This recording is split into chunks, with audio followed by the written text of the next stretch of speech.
Hello. Hello, Hello. everyone. Hello. We're here to see the life of heroes, to see what our characters have been up to for the last couple of months. For us, it's been the holiday period, but for our characters, it's been 3 months since they slaughtered Asarak, destroyed the Soulmonger, and freed Cholt and the rest of the Forgotten Realms of the Death Curse. And what an eventful 3 months those have been. So, when you returned to Port Nianzaru, you arrived as heroes, instantly hailed as the saviours of Cholt. What followed was a 10-day of constant feasting, partying, parades, and celebrating in the street, events all held in honour of the heroes who stopped Asarak, who put an end to the Death Curse.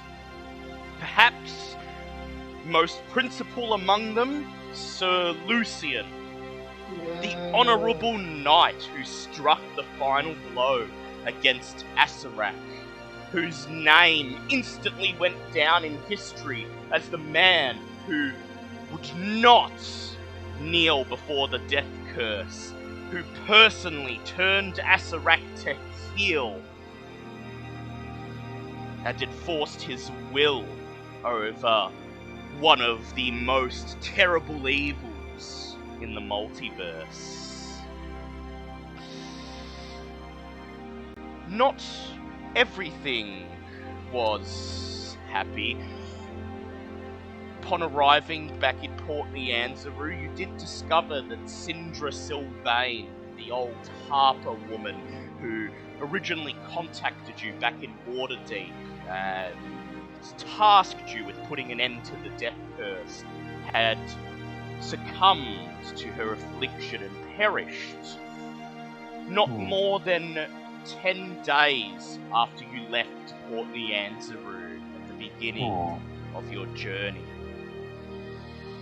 Attempts were made to resurrect her, but satisfied that the heroes of Waterdeep that she had tasked with this grand journey had succeeded, she decided to remain in the afterlife, resting, happy in the knowledge that she had made the right choice, that she had found the right people who would become the heroes of Cholt. The Emerald Enclave responded to this triumph by declaring Ava, Bobbert, Bulbasaur, and Zinhorn honoured members of the newly established Cholton chapter of the Enclave, with Zinhorn and Bulbasaur newly resurrected through a lovingly donated reincarnate spell as Archdruids of the Circle, one specialising in flora, the other in fauna. We rolled for Bulbasaur's reincarnation and discovered that he returned as a Furbolg. And so, a large portion of the last 3 months has been the rest of the party adjusting to Bulb's new form. The short-statured, timid-natured owl folk is now an almost 8 foot tall giantkin with a body built for the wilderness. Hard, leathery skin, weathered by the elements. A form more suited to long periods of time spent in the jungles of Cholt. A pale, leathery face, flanked with wild, dishevelled hair and a long blue beard. But he is still Bulbasaur, and under this weathered facade, you can still see the eyes of kindness. Every time he sees you, he smiles, and you see that old, kind look of Bulbasaur radiating through this rough exterior. So, the last 3 months, you've been living it up as heroes. Sir Lucian has spent all of this time in Port Nianzuru partying 24/7. Guest of honour at the dinosaur races, where an event is held in his honour every day, lazing around in a special private box seating provided just for him, lying down on his silk lounge like a Greek Adonis as locals of Port Nianzuru line up to pay him their respects, to stand beside him and fan him and feed him grapes. And that's just during the day. The nights are marked with almost ceaseless drinking, a non-stop pub crawl from tavern to tavern across Port Nianzuru, all of them willing to fling open their doors to welcome the great hero Lucian and his throngs of admirers every night, giving him everything he wishes to eat or drink, free of charge, knowing that in the days to come, many others will pay so much more to spend their time at the tavern that Sir Lucian drank at. And so, Sir Lucian, during this time, you have gained a reputation as the hero of Cholt, as a true celebrity. That ego that you've had ever since the party met you, finally, it has a reason to exist. For you've made the accomplishment, perhaps, of your life. You've conquered the death curse. And with that, you can party on, proud. So we will get to the downtime actions for everybody. First of all, we shall get to Bulbasaur, newly resurrected Archdruid of the Port Nianzuru chapter of the Emerald Enclave, the Archdruid of Plants. How have you spent the last 3 months? You may have 3 downtime actions, 1 for each month. Well, after briefly greeting everybody after being brought back, I immediately went to the center of the newly founded Druid Grove in the city, planted my scimitar handle, which was part of my staff, put the staff pieces in the ground with it, and spent a full month trying to grow a staff of the woodlands. Very well. If you will allow me to. I will allow you to do that. I will just... And it's a month full with no breaks, because one of my new abilities is I can put roots into the ground to give me nourishment. Yes, and while you do this, you do hear of Onyx Flameheart, the brave kobold who joined the party in your stead, who, despite having never met you in person, despite having only seen you in passing when you liberated the Flameheart mines, fought alongside the party, fought for your soul, and perished in the fight against Asarat. While you grow this staff, how do you address the brave sacrifice of Onyx?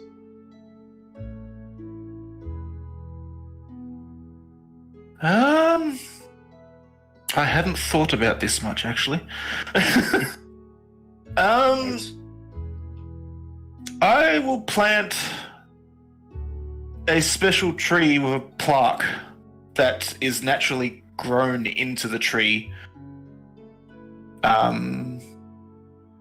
commemorating Onyx, but also mentioning all the others who perished as well. Perished due to this curse. So but really, the only name on there is Onyx, but the others are mentioned. Yeah. Yes. So this huge tree, it grows within mere days, perhaps either due to your caring guidance or perhaps just the cause which it represents. It grows within a span of mere days, and soon this huge tree takes up the very center of the Enclave's garden, a centerpiece that dwarfs all of the plants around it, a fitting tribute to Onyx and the others who perished.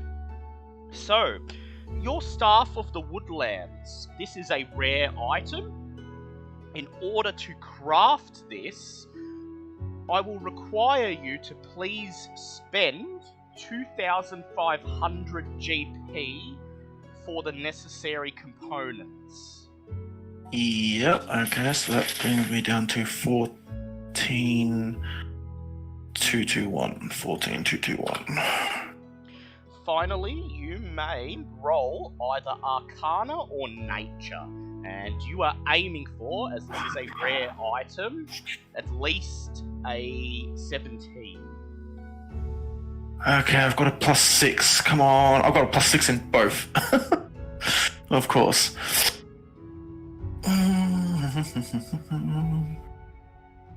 Hey, that's 16 + 6, that's 22. 22. So you spend the first month in contemplation, using your will, using your power as the Archdruid to will these pieces of your staff to take on a new form. And at the end of the month, your work is completed. Out of the soil rose a Staff of the Woodlands. This is a rare item, requires attunement by a druid. This staff can be wielded as a magic quarterstaff that grants a +2 bonus to attack and damage rolls made with it. While holding it, you have a +2 bonus to spell attack rolls. The staff has 10 charges, regains 1d6 + 4 expended charges daily at dawn. To expend the last charge, roll a d20. On a 1, the staff loses its properties, becomes a non-magical quarterstaff. You can use an action to expend one or more of the staff's charges to cast one of the following spells: Animal Friendship, Awaken, Bark Skin, Locate Animals or Plants, Speak with Animals, Speak with Plants, or Wall of Thorns. You can also use an action to plant one end of the staff in fertile earth and expend one charge to transform the staff into a healthy tree. The tree appears ordinary, but radiates a faint aura of transmutation magic. While touching the tree and using another action to speak its command word, you return the staff to its normal form. And that is your first month. Awesome. What else does Bulb do during this time of rest and recuperation? I wanted to confirm, if I drop materials off to like a blacksmith to make just a simple half plate armor, was that a full month's worth of downtime? That is not, because you're not doing it yourself. Yeah. So I wanted to drop off the 8 goblin masks that we got from that one dungeon, and I would like to hire someone to make it into a half plate for me. Very well. There are many blacksmiths in Port Nyanzaru, and many of them are eager to serve the newly established Emerald Enclave, particularly the Archdruid himself, one of the heroes who fought to save the city from the death curse.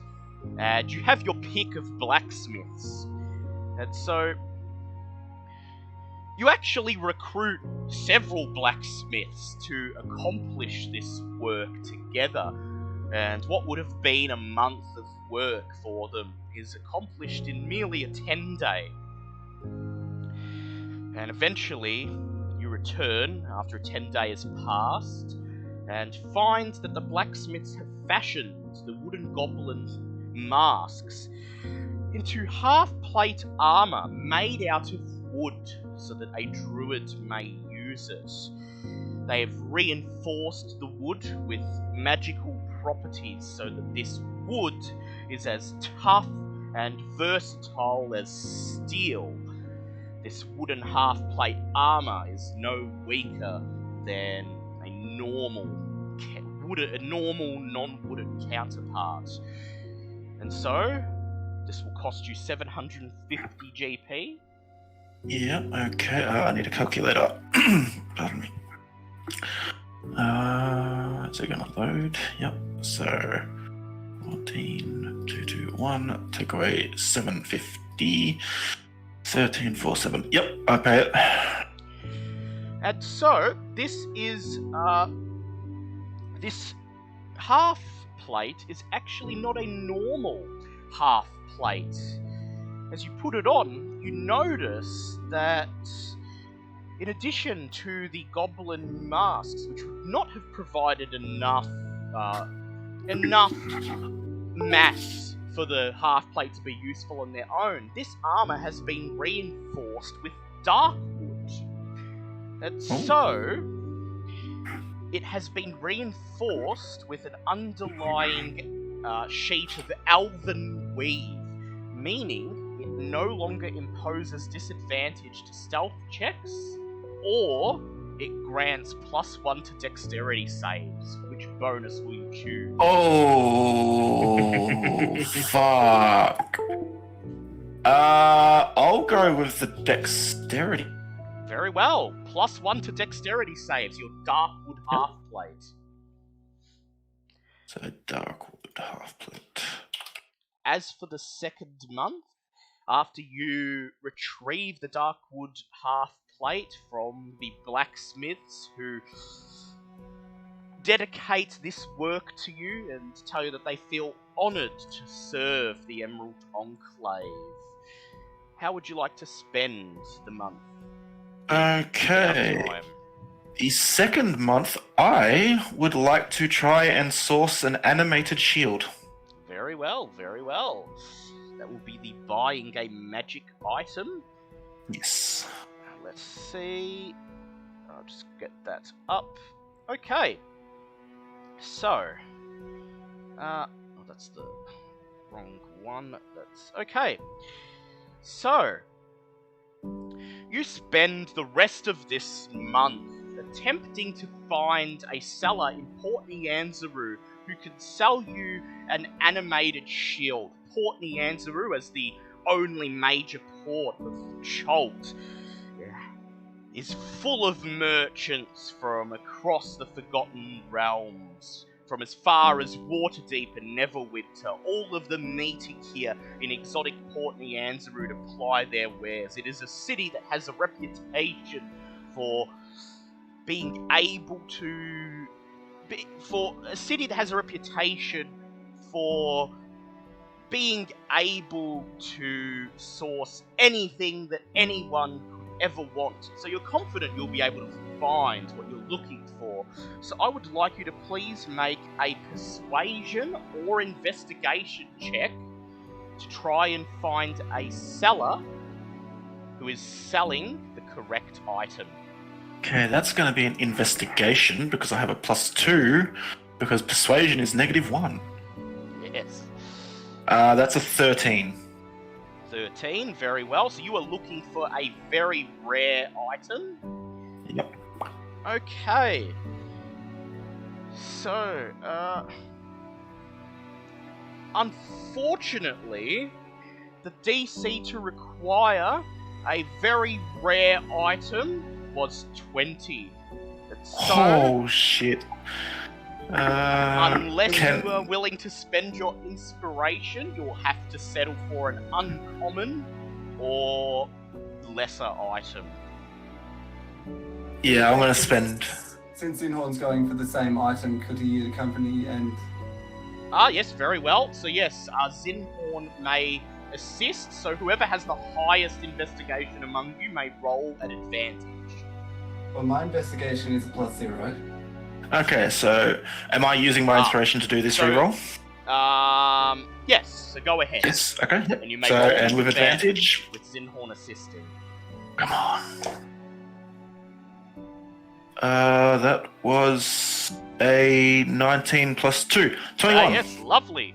So, it takes almost the entire month, but on the very last day of the month, you eventually locate a merchant of rare magical sundries and trinkets, and you actually catch them on the last day they're in Port Nyanzaru. You find them in the docks district, loading their unsold wares onto a cargo ship ready to return to Waterdeep.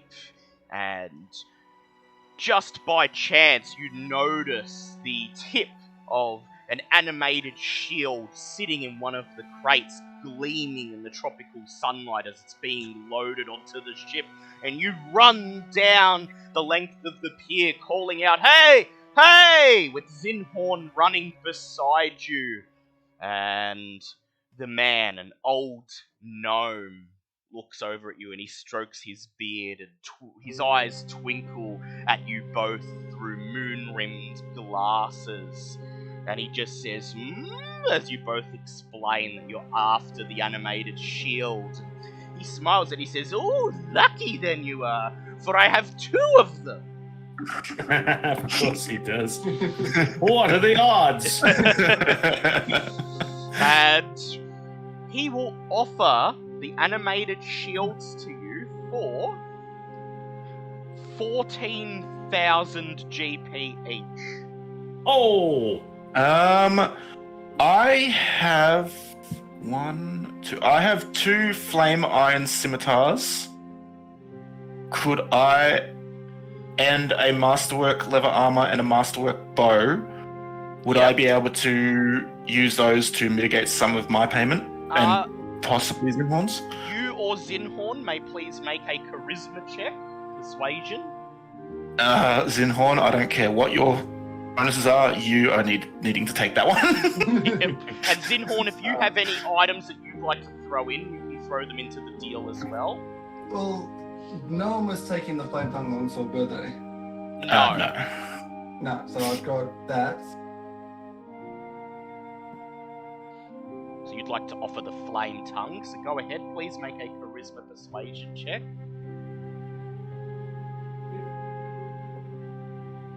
That is an 18. Okay, so including the flame tongue and the items that Bulb is willing to offer, you manage to haggle the gnome down and he knocks 6,000 GP off the price, offering the animated shields to you for 8,000 each. Yep, done. What is 13 take away 8? That's 5. Ooh. So are you both able to afford this? I am. Yeah, Zinhorn doesn't have a lot. How much has Zinhorn got?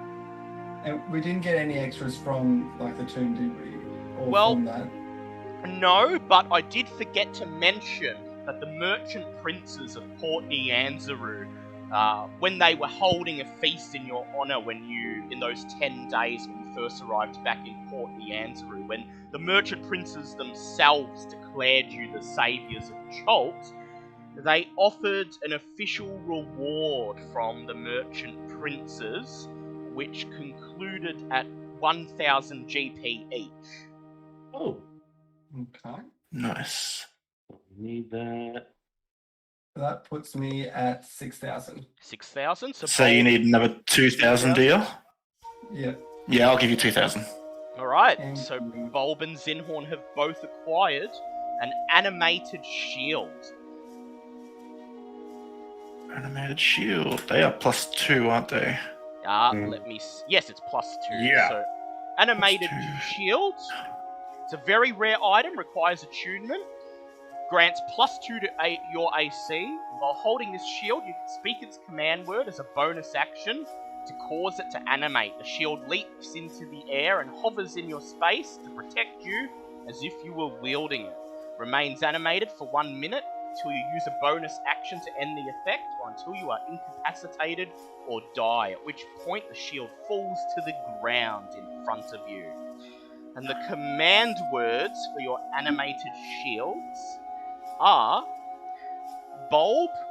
For your animated shield, the command word is vomit. And for Zinhorn, your command word is auto defense straight. That is awesome, and I feel so much better after months of dealing with Angus yelling at yip yip to get his to fucking work. Suck it. I love the animated shield. And as the gnome extracts the shields from the crate, you can't help but notice that the other so-called magic items in the crate along with it appear to be nothing more than small barrels of alchemist's fire, bags of black powder, and loose cherry bombs just rolling around the bottom of the crate. Oh god, that shit should make me loose. An explosive expert. Okay. Wow, so the price of that. That is your second month, and also Zinhorn's second month. So how do you handle the third month, Bulb? I was going to look for a belt of any type of giant strength, but I do not think I can afford that now. Well, you might be able to get one through other means. Perhaps only the uncommon variant.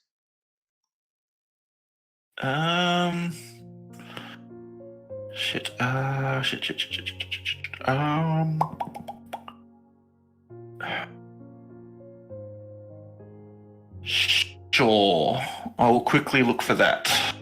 Okay. I think the uncommon one's the hill giant, isn't it? It is. Which is still better than my strength at the moment, so that works. Okay, Yeah. so I would like you, Bulb, to please make a charisma persuade check or an investigate check. Investigation. And as you are searching for an uncommon item, the DC is 15. Yeah, no, I got a 6. 6? Oof. So, I'll waste a month, but that's fine. That's fine. So, yeah, it appears the animated shields were the hot ticket items of these 3 months, as although there are many other magic items and merchants hawking strange trinkets in Port Nianzuru, you are not able to find any who are selling belts of giant strength, or even the uncommon variant, the gauntlets of ogre power. That's And so, unfortunately, this final month, you are unable to source the item you need. Well, can't win them all. That is I've got the 2 things that I really wanted, so I'm happy. That is Bulb's downtime completed. And with that, I will see you guys when I get back. Have well. fun. Ew. So next, we will go to Zinhorn's downtime. So Zinhorn, we already know how you spent your second month, but how did you spend your first month of downtime? So going along with the Bulb making the shrine, wanted to adapt part of it to being for the gods that assisted us through the tomb. Yep. Just sort of like just setting it up for them as a remembrance for all that they did. Yep, so you decide to create a shrine to the 9 Omuan gods who assisted you in the tomb of the 9 gods.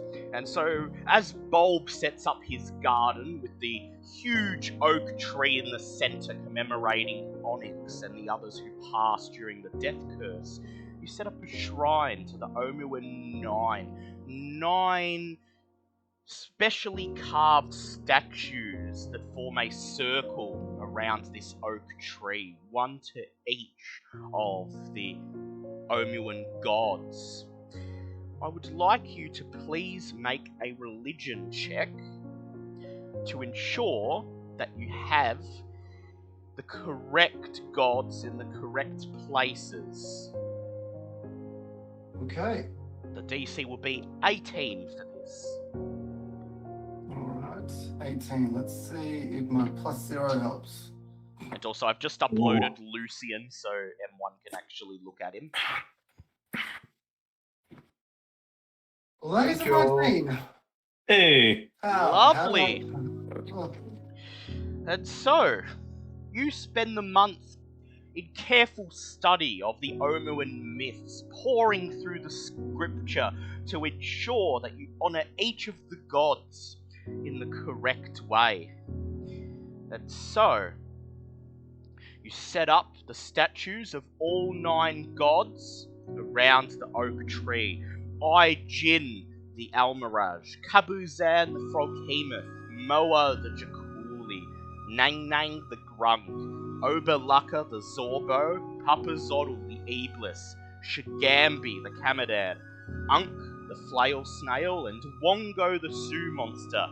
Each of them equally spaced around the oak tree, facing it, gazing upon it, as if their gaze is honouring the spirits of those who perished during the death curse. The 9 trickster gods, wherever they are, from whatever afterlife they currently reside, feel honoured by your offering. And they smile upon you. And so, you may select any of the gifts granted by these gods. You may select any one gift, and you may activate this gift 3 times. And it will last until you have your next long rest. Ooh, damn. okay, I'll have to have a look what they are. I think a handful of them. There was the 23 to strength, 23 to dex, turn invisible at will, walk Climb up walls on and roof walls at will. Those are the ones I immediately remember. I'll just get up a list of them, which I should An add. extra attunement slot. I would. That one might. Sorry. Yeah, I'll just get them up so that I can. Yeah. Okay, so Jin gives her host dexterity score of 23. Kabazan gives his host a strength score of 23. Moa allows his host to use an action to turn invisible. Nang Nang allows her host to move up, down, and across vertical surfaces and upside down along the ceilings. Oberlaka allows her host to attune to one additional magical item. Papazodl allows his host to gain advantage on all wisdom checks and to never be surprised. Shigambi allows her host to make 1 extra attack when taking the attack action on their turn. Unk allows her host to have a constitution score of 23. And Wongo allows his host to use an action to unleash a psionic assault on a creature within 60 feet, who must then succeed on a wisdom save or be stunned. So, if I was to take the one that gave the extra action, would that Extra count attack? in? Oh, yeah, extra attack. Would that count in wild shape form? It does, because it's still taking an attack action. Mm. Andy. So you choose Shigambi, the wise and virtuous god, to grant you her gifts. And as you accept them, you hear her voice in your head. I never show mercy to evildoers. And so, 3 times, you may activate the gift to make an extra attack or take the attack action, and this will last until your next long rest. Use it well. So if I activate it, all of my attacks until my next Long rest, yep, counted. You get an extra attack. You get to attack twice. Okay, cool. Just want to confirm for And that includes Nice. if you multi-attack while in a wild shape, you multi-attack, and then you get an extra attack after that. So yeah. multi-attack and then And then is it you another attack again. multi-attack, it's or another is it multi-attack again, yes. Okay. Damn. Cool. Yeah. I'm glad I'm getting all this clarified. Yeah, Yes. make sure. So that was your first month. And a month well spent as Arch druid of the circle. We know how you spend your second month, as you have the animated shield, and you've attuned to it. How do you spend your third month?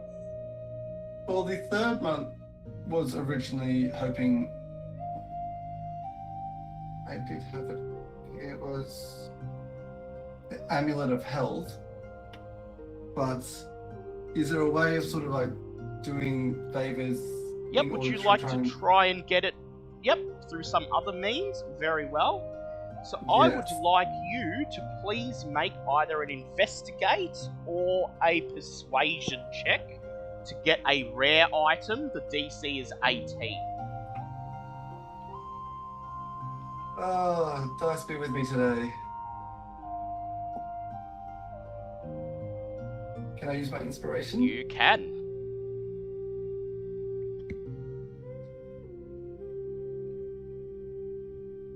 Oh, that's an 18 on the second one. 18, lovely. Oof. Oh my god.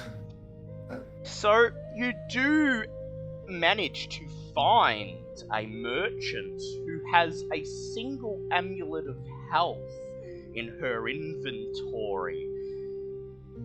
An adventurer who's just returned from the jungles of Cholt, and in casual conversation with her, it comes up that her party actually just braved the now inert Tomb of the Nine Gods, and that is where they found the Amulet of Health.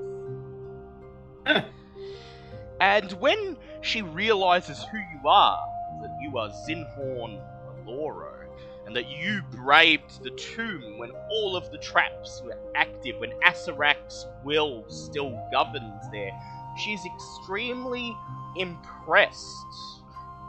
And so she decides to make a deal with you.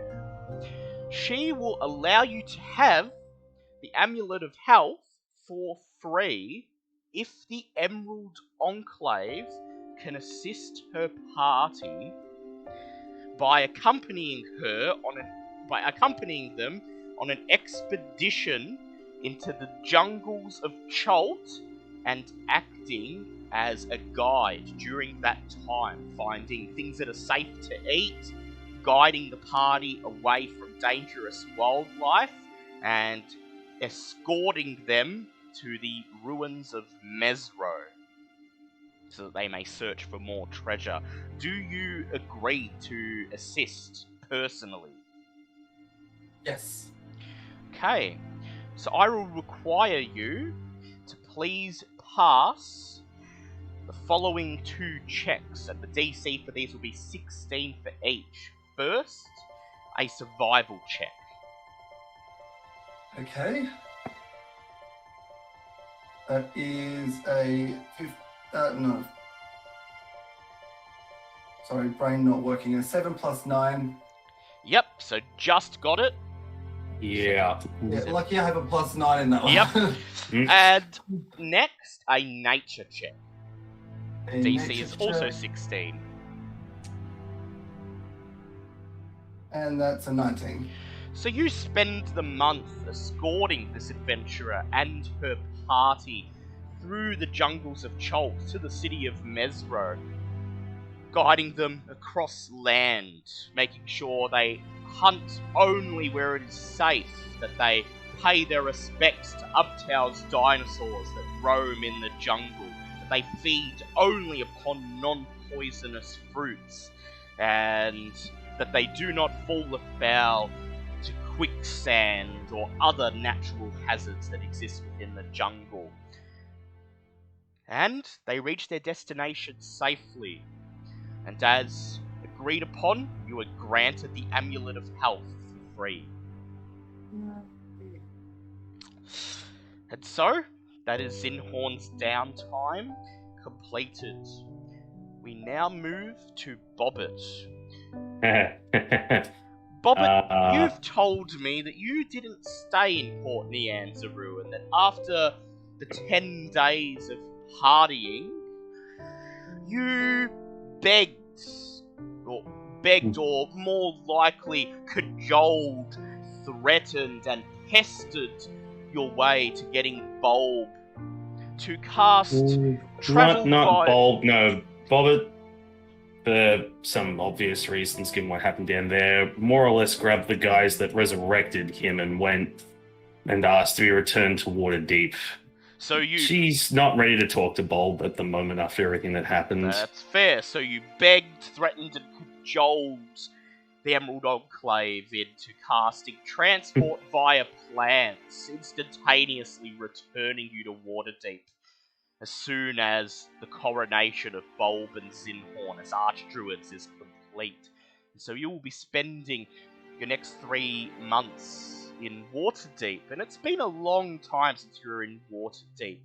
You arrive in the midst of the Waterdavian autumn, where the mists of spring have faded away, the humidity of summer has dissipated, and the cobblestone streets are paved with golden leaves.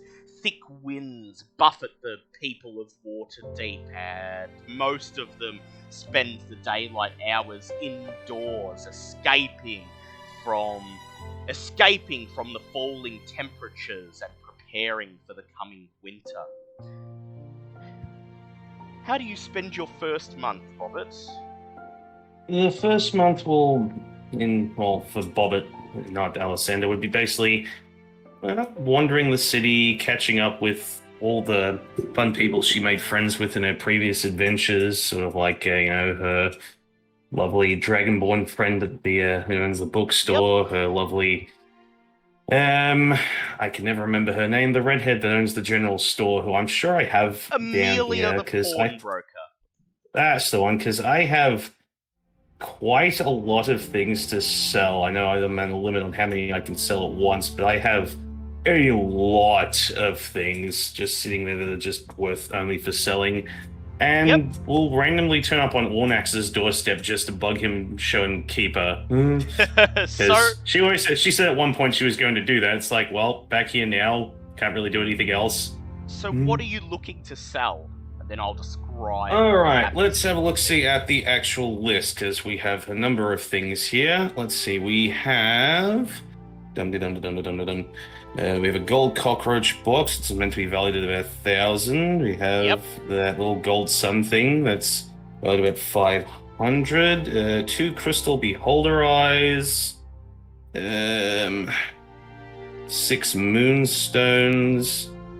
I know the navel of the moon. 5 plus 1 tridents. I know the navel of the moon is meant to be worth a little bit, but depending on what I sell, I might just keep that just as a necklace, just in case, for fun, and more or less just as a token thing of, yes, this thing was legitimately worthless, but it still has some sentimental. So what you're going to do is, you decide that you'd rather not spend the next 3 months just selling all of your treasure.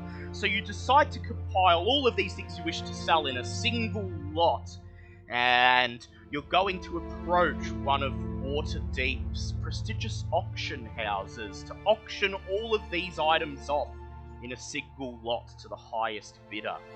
So, I would like you to either make a Charisma Persuade or an Investigate check. The DC for all of these items together will be 20.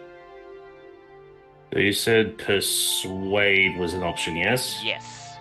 I will sure as shit be taking that. And that's a 16 plus 9, so that's going to be 25. 25. Lovely. So, you spend the month...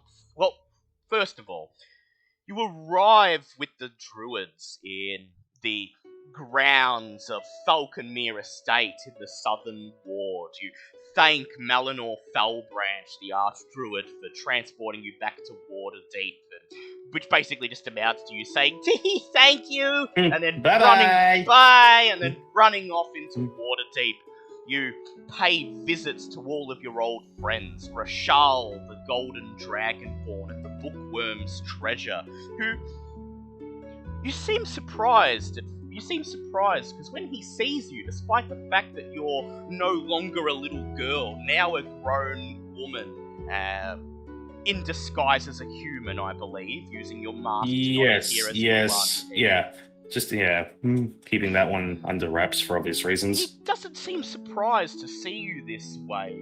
And as you spend the next few days recounting your adventures in Cholt, he merely strokes his beard and smiles and says, I was not always as old as the dragonborn you see standing before you, young Alessander. And he finds your story so endearing that he shuffles over to his bookcase and begins to sort through the scrolls and books on display there. And he says, actually, I got something in my possession while you were gone, and I immediately thought of you and decided to put it away for you. Well, I feel there's no better time than now to present you this gift. And he hands you a spell scroll for a 6th level spell of your choice. Oh! Okay! Oh, Bobbitt's gonna give him such a big hug, because, wow, I was not expecting that. I was gonna see if I could do business with him at some other point, but damn! Rashal, Big hugs for old man! You hug Rashal, and he embraces you in his thick dragonborn arms, and you feel the warmth inside his body, and he just smiles, obviously happy to see the joy in your eyes as you clutch the scroll. Then he says, run along now, young Alessander. Go, enjoy your free time. And you thank him, and the next stop is the pawnbroker in Troll Skull Alley, run by Amelia, red-haired woman. As you enter and wave at her and shout, hello, Amelia! She looks at you, and there's a puzzled look on her face as she doesn't seem to recognize you at first. And she scratches her head and squints her eyes as she peers at you, and then she seems to recognize the familiar features. And then she says, no. She says, no, but Alessandra's a little girl. And then she apologizes, shakes her head and says, I apologize for the rudeness. It's just, you remind me of someone I used to know. A rather sweet young girl with a shrewd business sense. Cersei sort of look down at herself and go, oh, right. Nope, still Bobbit here. Lot happened. Lots of magical stuff. Kind of a full-grown adult now. Grow up really quick. Awkward. How's it been? She just shrugs, she gestures around, and you see that most of the shelves in the pawnbroker store are empty. There's a thin layer of dust covering them. She sighs and she says, well, I'm afraid with you and your companions gone, I haven't had a lot in the way of trinkets to sell, and, well, come winter, I'm going to be shuttering the doors for good. She smiles and says, but don't you worry, I have more than enough to retire on, and I shall be spending the next decade or two living quite comfortably. She says, however, young Alessander, you're not a little girl anymore, and, well, that means that perhaps after I shutter the doors, perhaps you would like to take over. I can sign over the lease of the premises to you, and, well, I'm sure while you were away in Cholt that you acquired quite a few things that would look good on the shelves here. Would certainly draw the eyes of more than a few customers and collectors. What do you say? I've always been looking for a successor. I'd resigned myself to shutting down for good, but it would warm my heart to know that the business I built with my own 2 hands would continue on under the guidance of another. Just more hugs. All the hugs. And so you hug Amelia, and she smiles, and she says, very well, shall make a date next week, you and I, down at the Hall of Magistrates. will complete the paperwork, and come winter, this shop and everything within it shall be yours. Damn. Let me move it up in the world. Your final stop is the tavern, Troll Skull Manor, as the locals have taken to calling it, insisting on referring to it by its old name, despite all of the various names that both your party and, in your absence, Volo and Mickey McGrood have tried to coin for it. Amongst them, the cut coin purse, the greasy bowl, the mushrooms macabre distillery. And it's just like a pile of signs just left discarded in the alleyway or something. And simply Volo's favoured drinking hall.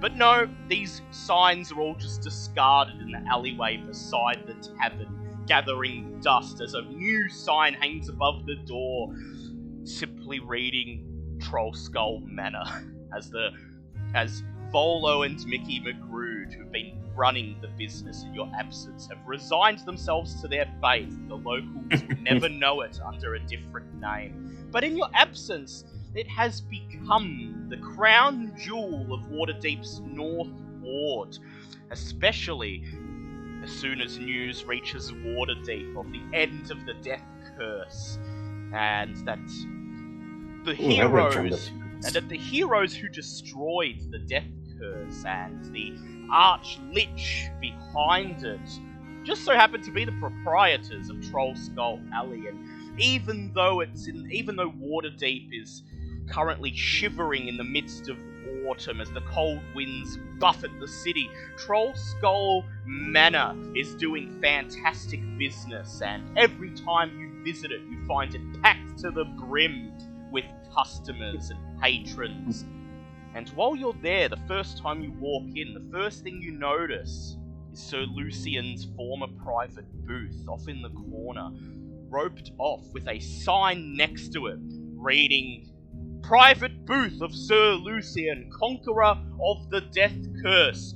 Drink or eat here for 5 GP." And there is a line across the tavern floor of people ready to reserve a spot. Sir Lucian's I imagine that the second she sees the sign and everything else, her way of coming in and announcing that she's back is quite literally to just make a beeline straight for the booth, physically jump over the rope, then put her feet up and go, it seems big. Probably remembers it being bigger, but oh well. And you just take 5 gold coins out of your purse. I'm not even paying for it, just sitting there waiting for someone to notice that she's sitting there. Hey, she cut line! Someone calls out, and all of the patrons begin murmuring. They start yelling, and Bobbit just sort of leads over and goes, "Name's on the list." One of the servers, a thin man in a grey cloak with a hood over his face, approaches. And as he approaches you, you see metal glistening under his hood, and you realise that this man is none other than Nimrod, the Nimblewright. Hey.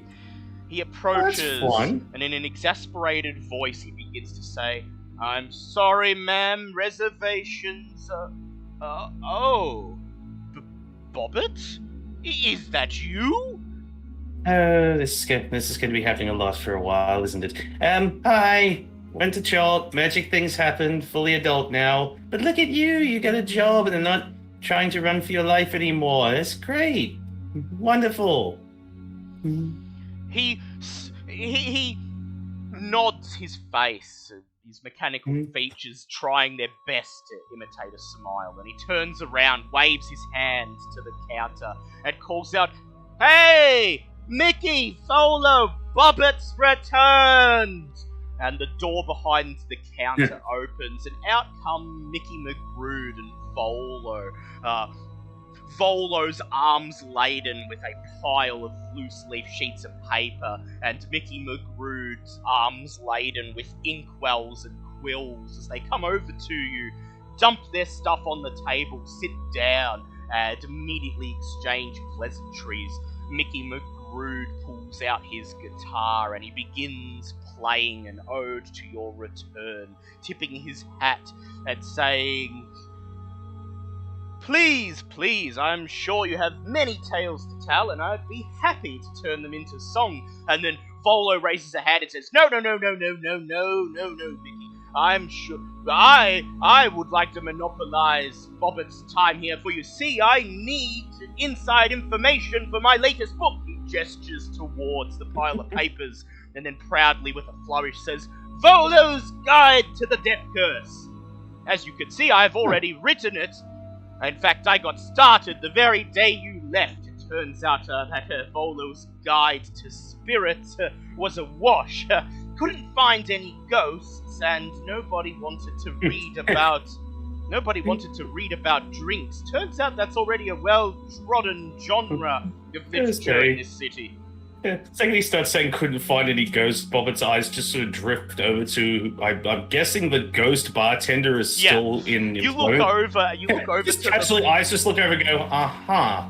You look over to the bar, and then you just see a single tankard rise off the bar to carry itself into the kitchen. And Volo looks over and says, Oh, yes, Liff. Well, let's just say Liff was very insightful when providing information about the other kind of spirit, but didn't quite want to talk about his, unliving persuasion. He says, So, I got started on a new book, Volo's Guide to the Death Curse, and I've completed it. I just need you to fill in the blanks, here, and here. And with this, you just hear Mickey McGrood sigh, shake his head. Bobbit still just goes, don't really sleep anymore, so we do have time. Plus, Bobbit isn't actually alone, so you can have someone help you out with that. And with that, switches to Alessandro, who's sort of like going, wait, don't just introduce... Okay, you're introducing me like this. Hello. Volo just looks and says, Oh? And who might this be? Alessandro Rayburn, the actual Alessandro Rayburn. Very painfully long story. I'm actually the original host of this body, whereas Bobbit sort of came to tag along through various ways that we just don't wish to discuss right now. But the long story short, we're kind of a 2-for-1 package at this point. Nice to meet you, though. Volo immediately stands up with a flourish, and he looks over at Mickey McGrood, and he says, Oh, this is perfect! This is perfect for Volo's Guide to Curses! Come, Mickey, come! We must make a start on the foreword immediately! Mickey just looks over at Alessander, shakes his head and says, Oh, by Timora, and then gets up and follows Volo out of the room. Alessander's just sitting there with Bobbit going, Did he reference to us as a curse? That's rude. Juggling the inkwells in his arms as he follows Volo, as he follows the eager Volo out of the room. And so, you spend some time with your friends, and then, with Rashal and Amelia's help, you approach some of the auction houses of Waterdeep and place all of the items in your possession up for auction. You were there on the day of the auction, your teeth biting your bottom lip as you listen to the auction master introduce all of the items, and all of the patrons bid themselves into a frenzy. You gasp and hold your breath and shriek and flinch with each new bid made, until I would like you to please roll a 1d10. D10, I have plenty of these. Where are you all? That is 6. 6. Very well. All of the items come to the final price of 6,000 GP. Oh, damn. Do you accept this? I mean, yeah, I'm pretty sure I'm getting a solid deal out of this. Very well. And so you walk out of the auction hall, your arms wrapped around the giant bag of coins, quite satisfied with the money you've made. And how do you spend your second month of downtime? Ah, yes, we've come to that part. After, well, yes, the days are usually spent, revisiting friends and everything else and reacquainting ourselves to normal life, but the nights, which are not spent sleeping, since for starters, don't need to, thanks to aspect of the moon, but definitely, don't want to say scarred, maybe warped from the time spent underground fighting for our life and constantly having issues. Technically, there's two things I want to do. I think one I could do during the day and one I can do during night, if that's possible. I don't want to take up too much time for many different reasons. Don't sleep, please tell me what you'd like to do. Well, during the day, well, at least at one point in this month, I return to the House of Inspiring Hands, the lovely people there, the lovely artificers, and requisition a very specific blueprint for a replacement arm, considering, kind of missed the old one. Would love to have the right arm back. Very well, so we'll get to that first. Mm-hmm. At the start of the second month, you pay a visit to the House of Inspiring Hands, the Temple of Gond, and ask to see Valletta, the priestess there. And despite the fact that you've aged, she almost instantly recognizes you, perhaps aware of some of the consequences of tinkering with magical items. She notices the stump where your right arm used to be, even though you've gone to great lengths to disguise it. She sees through your disguise, perhaps recognizing this as another unfortunate consequence that comes to those who tinker with magical items. It wasn't tinkering with magical items. It was almost dying in a fucking hellhole, but sure, carry on. And as she sees it, she just raises a hand and says, I see. Say nothing, Bobbit. Say nothing. I know what you need. And then she rifles through her desk, extracts a scroll, and hands it to you. It says, you'll have to make it yourself, but this will suit your needs just fine. You unfurl the scroll and find that it is a blueprint for a mechanical metal arm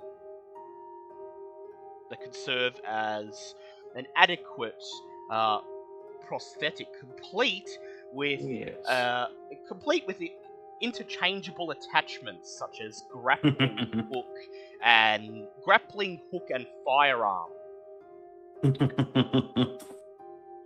Excellent. You thank Valletta for this, and you return to your basement workshop under Troll Skull Manor.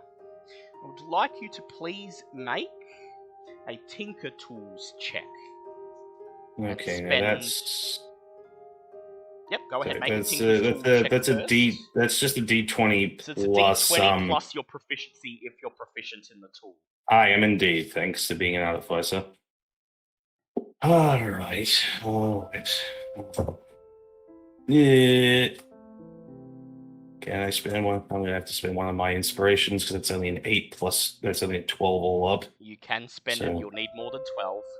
I'm painfully aware of that one, especially with all the fun shit I want to attach to this bad boy. So come on, do not stuff me on this deal. Okay, that's better. That is a non-nat 20. So you complete the arm, and in the process, I'd like you to spend 500 GP for components. Small price to pay for all the fun stuff. So you manage to create a prosthetic mechanical arm that fits you perfectly, and then you imbue it with magic so that you're able to use your own will to control it, and it feels almost like a natural extension of your body.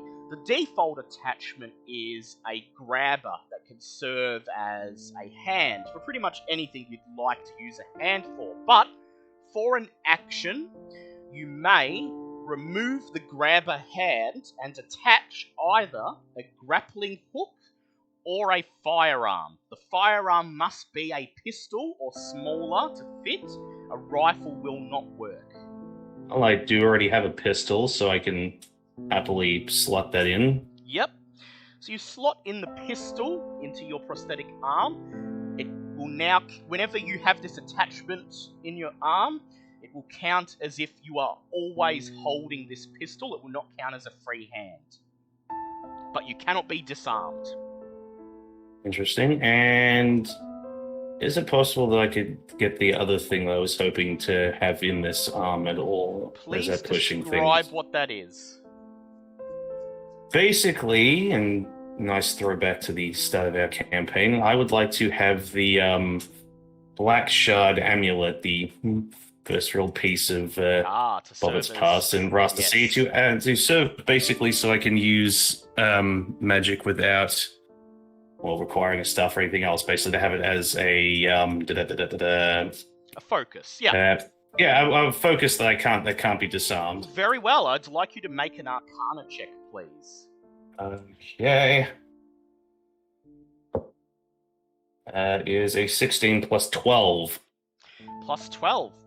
So you carve away a bit of the prosthetic and find a couple of places to remove gears that don't actually contribute to the functioning of the item. And in the place of one of these large gears, you insert your Dark Shard amulet and make sure the magic is imbued within the arm, magically fusing it into the appendage. So while this is attached, it counts as having a focus on you at all times. You cannot lose this focus. Excellent. However, you must still be attuned to it to get the other functions. Well, that's okay. As long as I can use it as a magic focus, I'm not so fussed over the. You can use it other as ones. a focus without being attuned, yes. Yeah, that's fine. And so, gazing upon your handiwork, you decide to put it to the test. I know how you're going to spend your night, so before I get you to describe it, I would like you to pass the following 2 checks. Well, the following 3 checks, actually. The first will be an Arcana check, and you must get at least 20 on this. Seems fair. 12 plus 9 is 21. 12 plus Thank 9 God. is- Yep. The second check I'd like you to pass is an investigation check. You must get at least 18 on this. Okay, come on. That is just a pass. Lovely. That was And a- the third 14. check I'd like you to pass is a deception check. And you must also get an Okay. 18 on this. I'm slightly more confident on that one. I've been rolling a lot of 16s today. I'm not complaining right now because 16 plus 9 is fantastic. So is this the part where I describe what I'm doing so you've here? passed all 3 Okay. checks, so please describe how Bobbit spends her nights during the second month. Well, after many nights of staying awake, unable to sleep after all the wondrous horrors that visited her back in the tomb, her and Alessander got together and decided to look at how we got to this point, and basically blaming most of the criminal factions, such as the Zentaran and Xanathar guilds, for basically dragging us into this whole death curse mess to begin with, and the fact that they received absolutely no punishment. In fact, I'm pretty sure Xanathar got a good share of the money from the Dragon Horde He their did. time. Bobbit and Alessander, or it's mostly Alessander doing the brains part and Bobbit doing the legwork, decide to... Well, they know that neither guild are fond of each other, as was discovered when they were basically fighting each other throughout that whole campaign, and decides to, let's say, reignite that little rivalry. So, through some fun detective work, I imagine living in a tavern, you get access to like bounties and whatnot, decides to go looking for wanted people with ties to both guilds, and for every Xanathar guild member that she's able to knock off, make it look like a Zentaran hit was carried out, and on the other hand, every time a Zentaran member is killed off, leave signs that a Xanathar member may or may not have been involved at every scene. Yes. And so you stage a number of ambushes on people affiliated with both the Zentarum and the Xanathar Guild, handily wiping out these groups, transforming into your were-tiger form, dispatching them, and then leaving calling I was cards. actually before we go, I was actually going to say with the mask of many faces, mostly looking like transforming to look like members of either guild. So just in the off chance that someone goes, Yes. "Oh, well, you speak with dead to see what happened to these guys," I don't want them saying, "Oh my god, a giant tiger killed us." No, I want tangible evidence that if we're going all in on the deception, we're doing this properly. No nowhere tiger stuff on this one. Very That's well. So very high profile. You handily dispatch a number of gang members over the course of the month, each time leaving the scene a mess, extracting random body parts from your victims for use later, and leaving behind calling cards that point to the involvement of the opposing faction. And by the end of the month, a crime wave has gripped Waterdeep, and a full-scale gang war between the Xanathar Guild and the Zentarum has broken out. It reminds you of old times. Neither of the gangs suspects the involvement of a third party, and at the end of the month, satisfied with your work, you retire to your basement workshop to put those body parts to good use, as in the streets above, members of the Zentarum and the Xanathar Guild clash in the streets, engaging in impromptu sword fights, storming businesses and hideouts owned by the opposing gang, setting them alight and thrusting the city into chaos. Inside, Hooray! Alessander laughs, smiling. How do you spend your third month? Well, it's funny you mentioned all those lovely body parts that may have been picked up, but now that we've had our fun messing with both guilds, it's time for some actual work this month. And Bobbit is going to pick up take the body parts and that lovely manual that she picked up during the time in the tomb, and spend the next month solid, non-stop working day and night to create her very own flesh golem. Yep.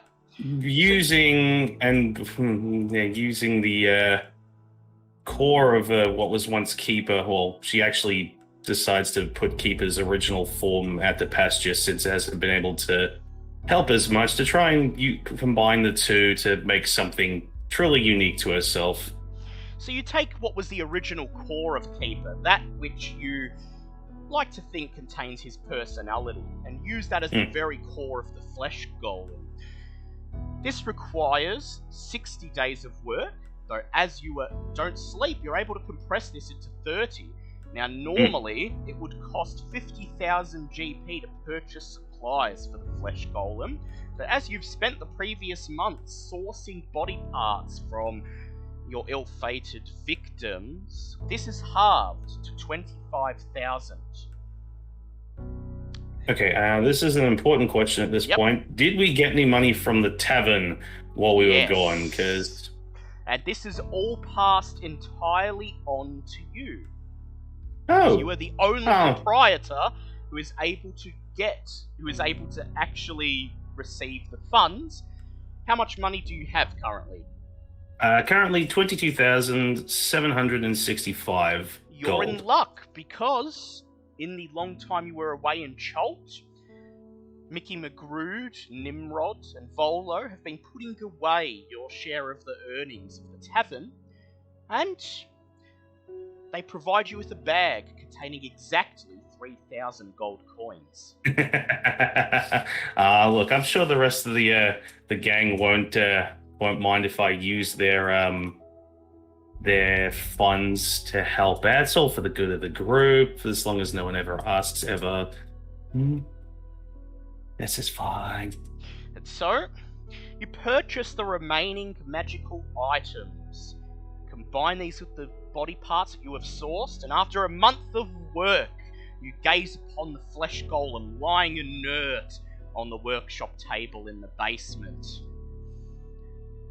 You raise your hand and expend the 5th level spell slot required to bring it to life.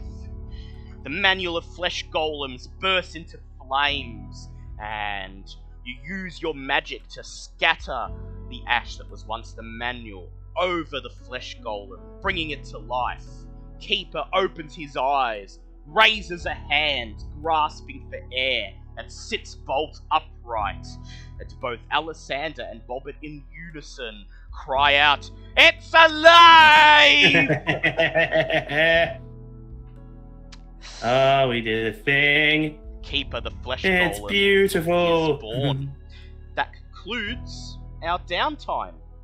We may now move on to the actual content of this session. The 3 months have passed, an eventful 3 months that have allowed you to rest, recuperate, and pursue your personal interests. But now, it is time for a new quest to begin. Bulb and Zinhorn acquire word from the merchant prince Wakanga on the first day of the 4th month since you arrived back in Port Nyanzaru. A letter sent by Wakanga, carried by a young boy, his face covered in freckles, his hair disheveled. A street boy, eager to serve as a courier, eager to see one of the legendary archdruids of his own eyes. He hands over the letter. You unfold it, and it simply says, "Someone awaits you. A guest in my manor who must see you urgently. Please report within the next few days. Wakanga." Zinhorn and Bulb waste no time. They send word to Bobbit, and sure enough, Bobbit, as loath as you are to leave Waterdeep, once again you find yourself under the tropical Cholton sun of Port Nyanzaru, standing on the docks, having just stepped out of the stem of a nearby palm tree, meeting Bulb and Zinhorn and Sir Lucian, who stand at the edge of the docks, waiting for you. And as you step out of the plant and approach them, you see Sir Lucian turn to a teenaged boy wearing chainmail next to him. And as you approach, the boy turns towards you and salutes. Sir Lucian turns to the boy and says, very well, Colin, thank you. And must I say, my armor is gleaming today. You did a great job polishing it. Now, please, return to my booth at the racecourse and prepare it for me. Remove all the dust from my lounge and please ensure that it is ready for me later.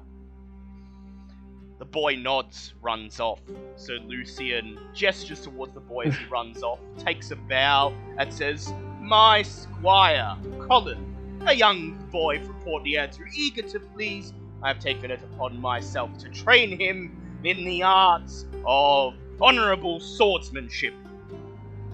Oh god, does Sir Lucian have a... Sorry, I just got back. Does Sir Lucian have a squire? He does. Excellent. And so here you are, Bobbit, once again in the docks of Port Nyanzaru, as the water and the seagulls provide ambience as you silently reintroduce yourself to the party, to those who you have not seen in 3 months. And as wait, so did I take a ship back, or did I get teleported back? You got transported via plants. You just stepped out of a palm tree at the docks. Yeah, so I imagine people... Well, I'd like to point out that obviously Bobbit is not alone for obvious reasons, but yes.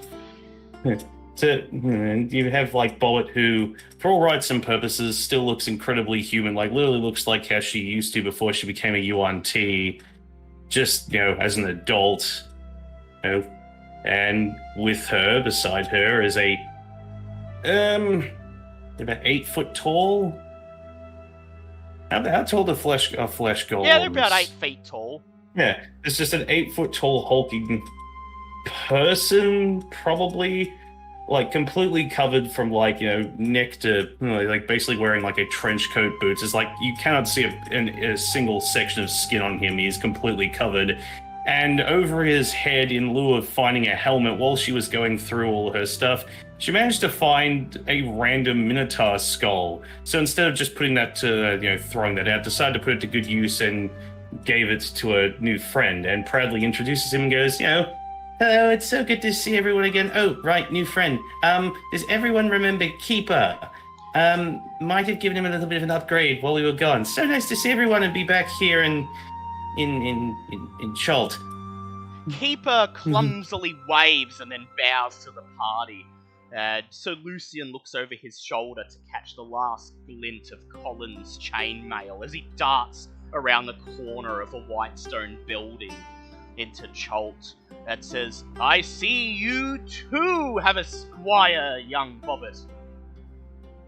He's not a squire, he's my companion. Sort of a, what's it called? Bodyguard, that's it.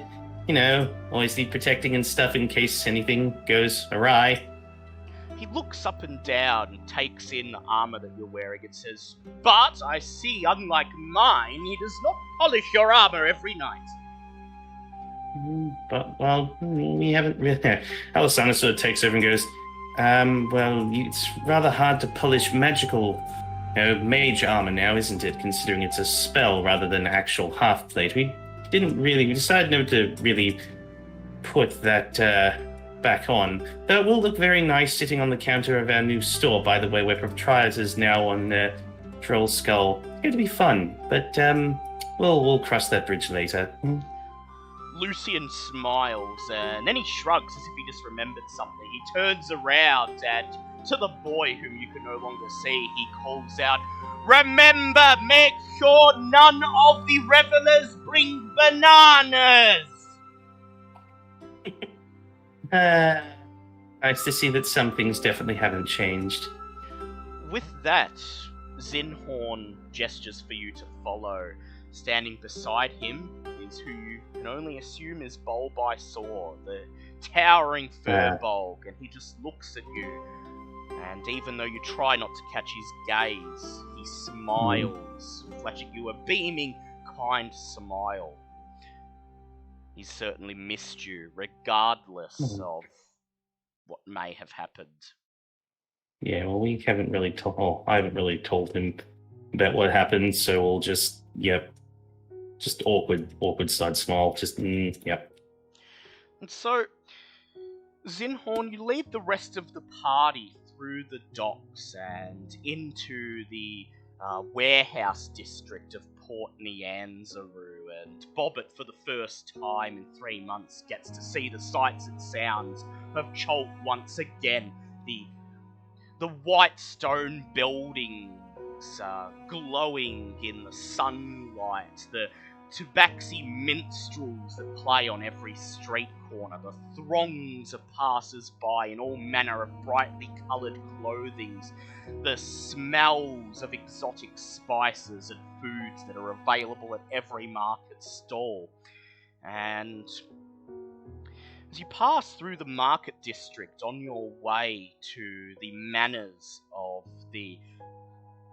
as you pass through the warehouse district and enter the market district on your way to the manors of the merchant princes, you see a dark-skinned man standing at the corner of a nearby tavern, and as you round the corner and begin walking down the street towards him, he raises his head, looks in your directions, and waves to you, and calls out, Friends! Friends! It is I, Jubal! Come! Come! I will take you to visit Wakanga's manor! Do you approach him? I do remember Jubal. Didn't we meet Jabal? Yes, you've met Jubal. He was the one who Bulb had the arrangement with. Do I remember him looking like this? You do, yes, he looks... Oh. Well, you notice that you notice that he's wearing very thick white robes, and he's got a hood pulled over his face, perhaps to disguise him from the disguise him from the locals of Port Neanzaru. After all, he is one of the merchant princes. But you recognize the beaming smile and the dark skin. It certainly looks like him. I'll approach him then. Also, real quick, what did I miss? Sorry. Just Bobbitt's downtime. Bobbitt's Okay. very long downtime. And Yeah, then- over that. I knew I was safe. yeah, you guys. I knew mine was going to take forever. A but it's... letter from Wakunga stating that a guest is waiting in his manor, and it's very important that he speaks to you. And so you summoned Bobbit back to Port Neanzaru. While you're on your way to visit Wakunga's manor, you find Jubal offering to escort you. And so you approach Jubal, and he looks you up and down. He's not seen you in your furbolg form before, and he says, "Well, if I had not heard of the coronation of the new Archdruid, I would ask, who is this giant before me? But I know better, that this must be Bulbasaur." Yet still he looks at you, and you notice that his face is ever so slightly screwed up in puzzlement, as if he doesn't quite recognize you. And then he says, "This is Bulbasaur, correct?" It's a pleasure to meet you again, Jabal. He smiles, and he says, I'm sorry that your venture with the ships did not pan out as you intended." You can't win everything. He says, "Furthermore, when we heard of your death, the magic on the communication scroll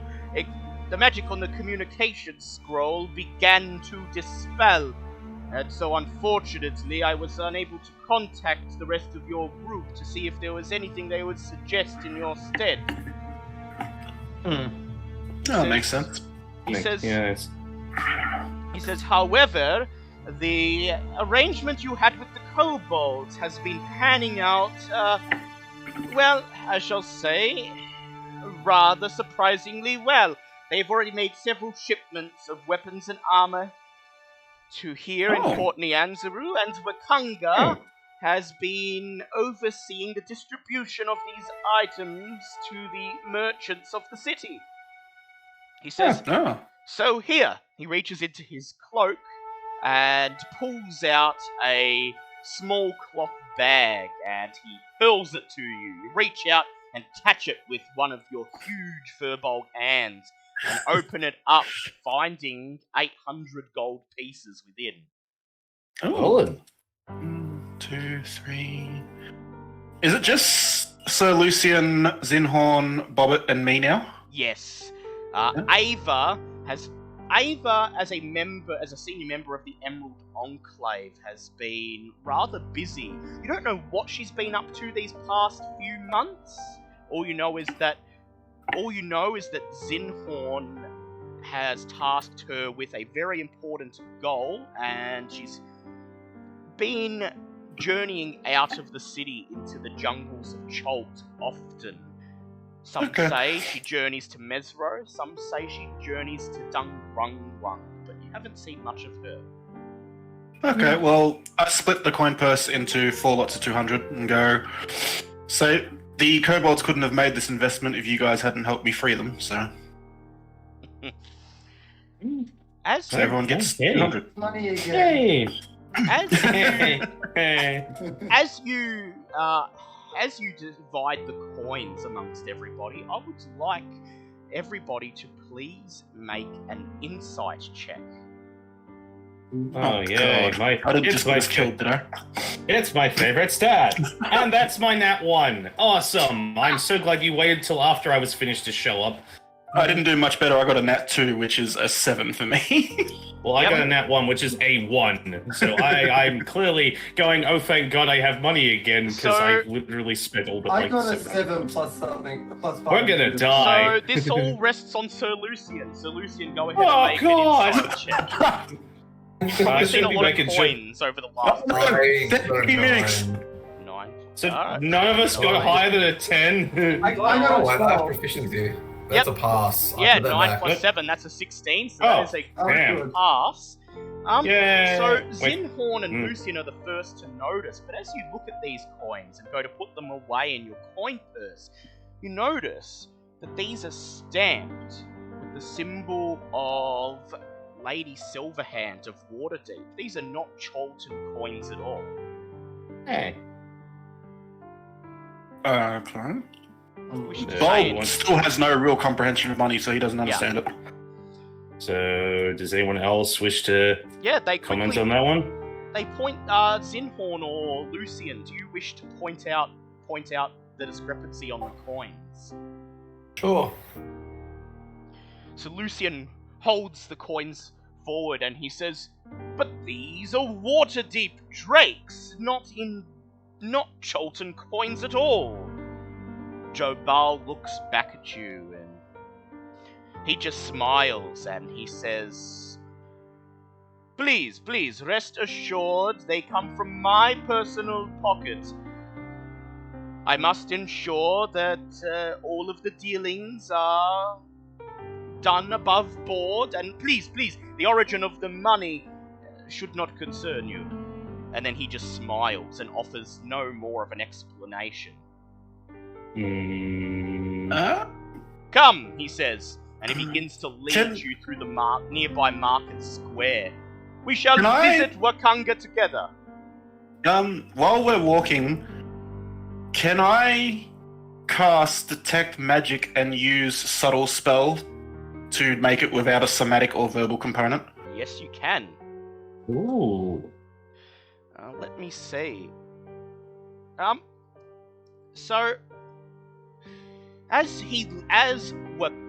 Jobal begins to lead you through the market square, talking about how it's been a while since you've seen Wakanga, and even though you weren't expecting an escort, he decided to come and catch up with you so that you could visit Wakanga together. Bulb whispers the incantation for Detect Magic, and Wakanga pulls his hood further down his head. Yeah, Jabal. Yeah. Oh yeah. Yeah. Jabal pulls the. I wouldn't even need to whisper it because Subtle Spell is Just- without somatic or verbal. Yep. You just jiggle the tips of your fingers as Jabal pulls the hood closer around his head, and suddenly he begins to glow bright yellow, indicating an aura of illusion magic. Oh dear. Are we still in a public area? Yes, you're being led through a market square. Okay. I really wish I'd taken the telekinetic feat at some point. Yeah.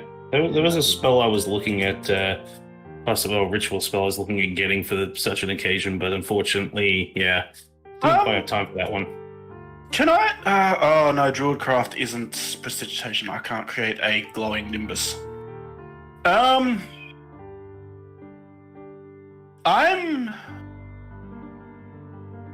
going to walk next to Zinhorn Yep. and just nudge him and just with my eyes look at Jabal and back at Zinhorn, back at Jabal, like shifty eyes, like.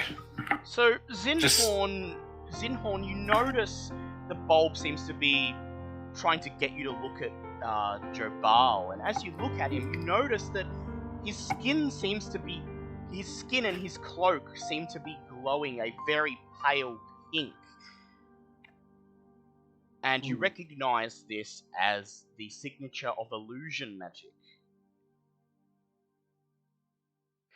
As you do this, the four of you notice that Jabal, as he walks through the market square, seems to be looking from left to right, and you soon reach a three-way junction.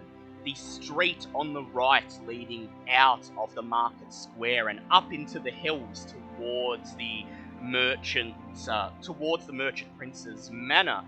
Jabal doesn't turn right though.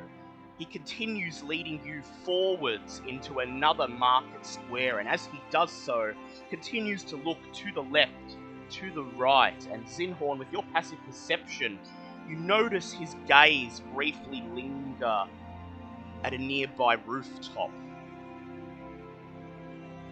I look over to the side, and because we're going through marketplace area, so we can see stuff. Yes. I'm Just going to. is your passive perception 20? 19. Okay, so I have it 20, so do I see it as well? yeah, you also see it too. Okay, cool. Wow, trying to outdo me. Meanwhile, Bobbitt's just happy to be back in Scholt, not having to worry about, world-ending events. It's just have a really nice time with their friends. I wasn't trying to outdo you, okay? I was trying to make sure I don't get surprised in the surprise round coming up. Well, Bobbit don't see shit. Sir Lucian and Bobbit have both noticed that Jabal is looking left and right every now and then as he walks, almost as if nervous, and he just occasionally stops and he looks over his shoulder and says, "Do not worry, friends, we will be visiting with Wakanga very soon." And you also notice that he's taking a very long roundabout way through the market district to lead you to the merchant prince's manors. Someone's going to pull Bulb over to a marketplace and goes, "He's that thing you always wanted." I go with him and go, "Oh, you found one. Awesome." Zinhorn and Bulb, I'd like you to make deception checks, please. Shit. I knew that was coming, but, may as well try. Oh, it would be nice if you'd thrown me into this loop. I could help, but no. Bobbitt's just having a nice time. That's a whopping 9. Oh, way to outdo me, why don't you? I got an 8. Wow. Okay, so Zinhorn... I rolled nothing and I still have a better deception than both of you. So, Zinhorn, you walk over to a nearby market stall as Jabal walks ahead, and then you loudly say, Bulb, here's that item you were looking for. And Bulb says, you found it. And Bulb walks over to the market stall, and then Bobbit and Sir Lucian, you just sigh as you notice that the market stall that they've gone to is just selling fruit. I've been craving a smoothie, okay? And Bobbit doesn't mind smoothies. I don't know why Bobbit's sighing. as Lucy makes perfect sense. as they approach the stall, Zinhorn, you're about to lean in to whisper something to Bulb when Jabal stops and turns around and looks up one of the nearby rooftops and shouts, "Our cover is blown! Attack!" I'd like you to all roll initiative, please. Oh, something I might do okay at. Let's see. I still only have a +1. Lovely. For God's sake. Well, okay, there's my second nat one of the session. Of course. I'm gonna go take a nap. You guys Hey, deal with you this don't get problem. to watch me die again. Don't even- Don't. I got a 12. 12. Fuck you. Yep. I got a 15. 15. How did Sir Yeah. Lucian go?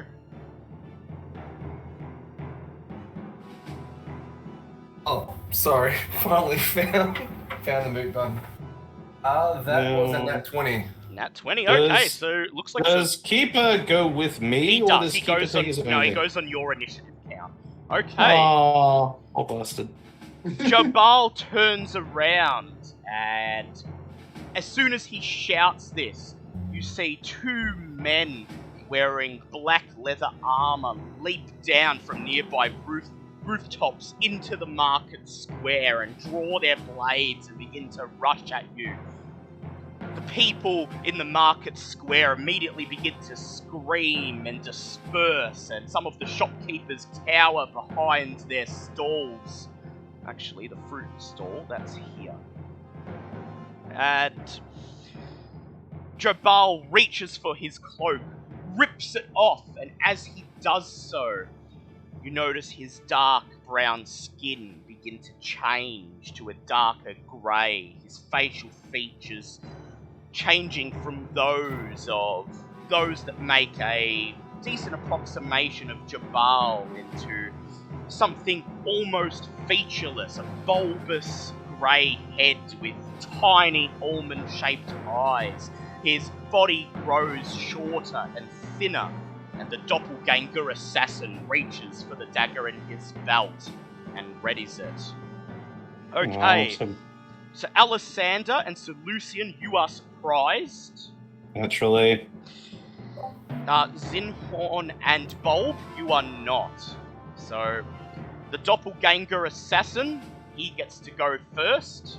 Yep. I'm alert. Does Yep. alert mean you can't be surprised either.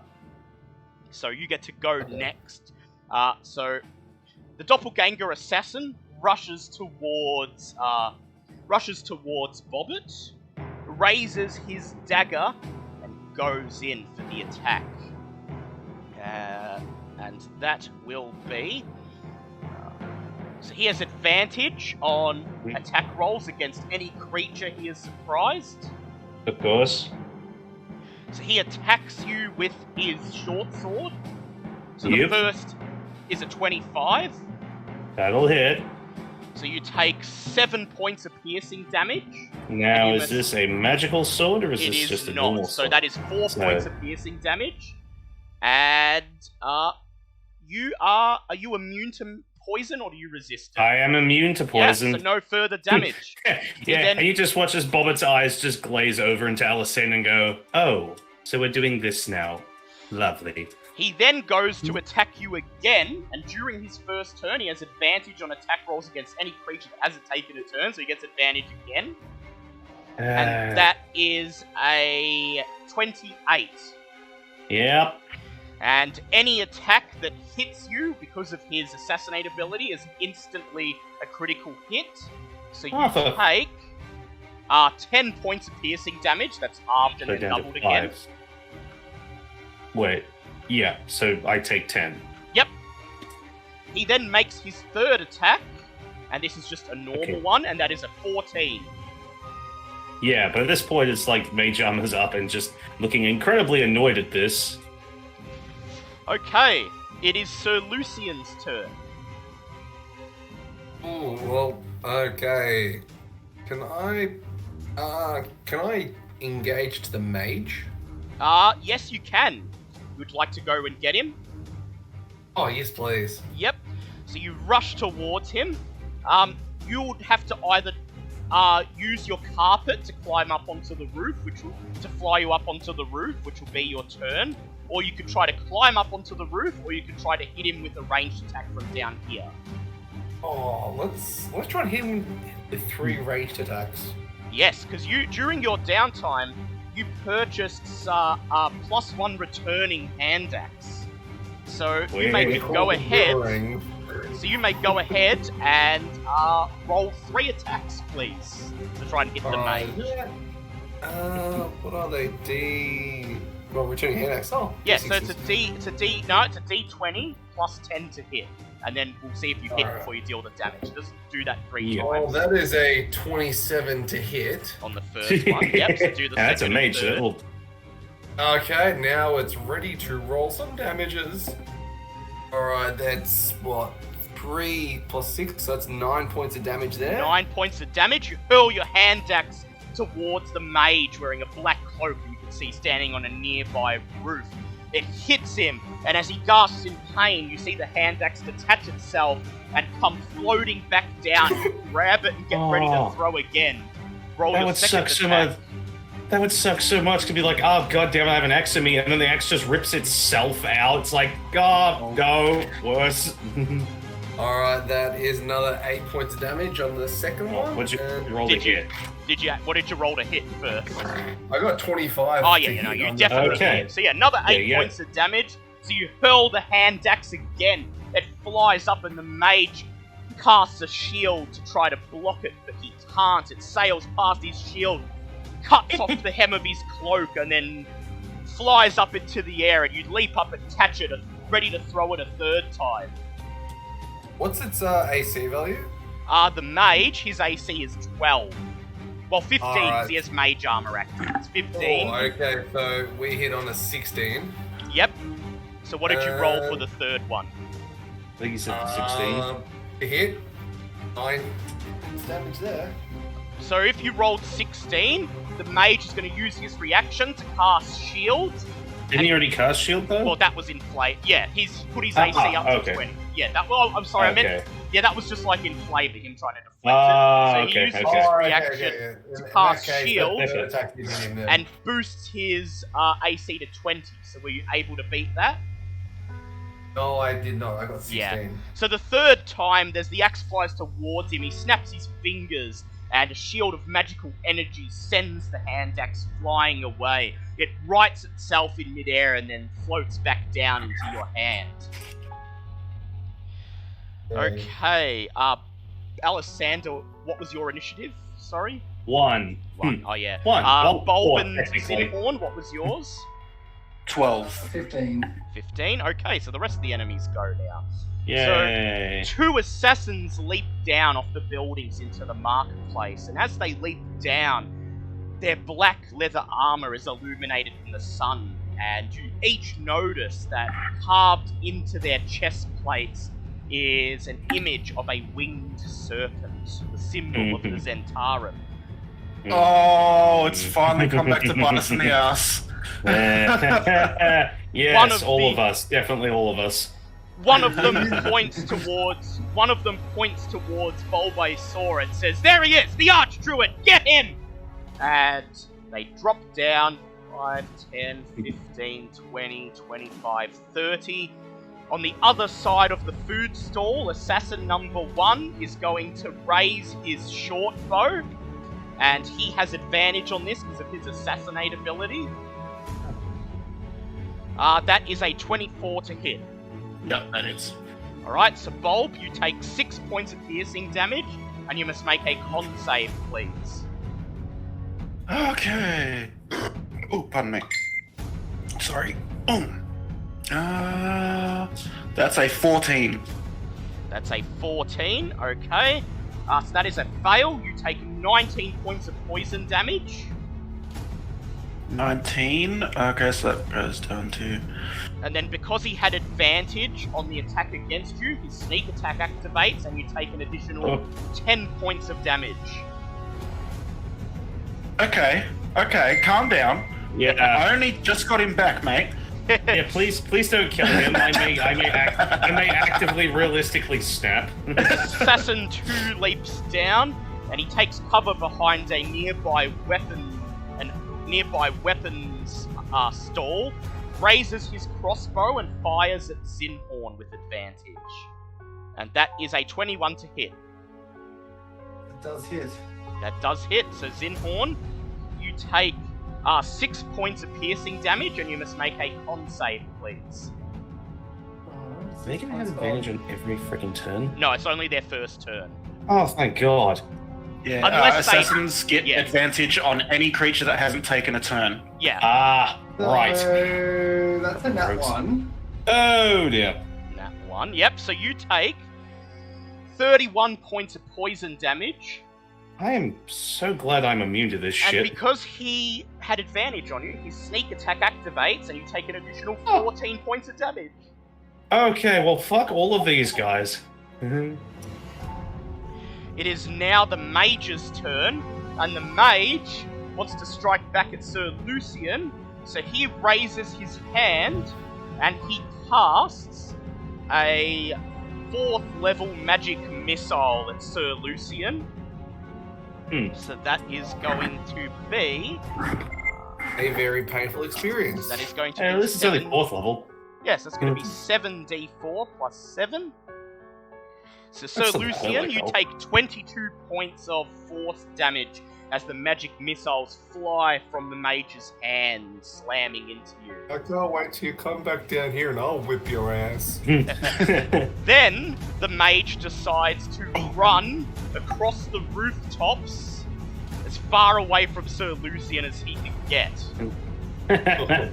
It is now Zinhorn's turn.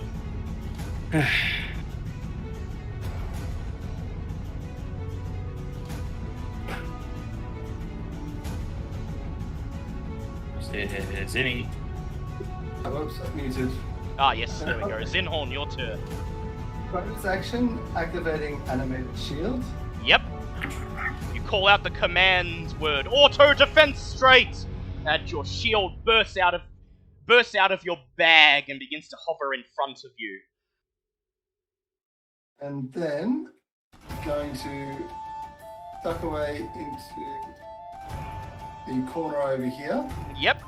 You rush and hide behind the barrier of a stone staircase.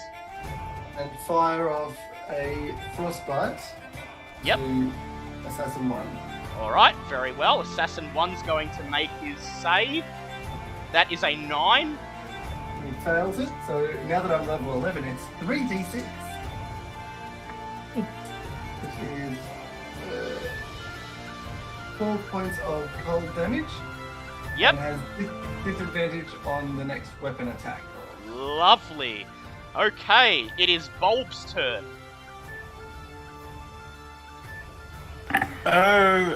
Okay.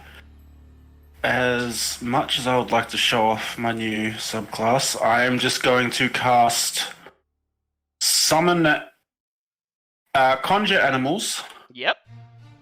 at 5th level.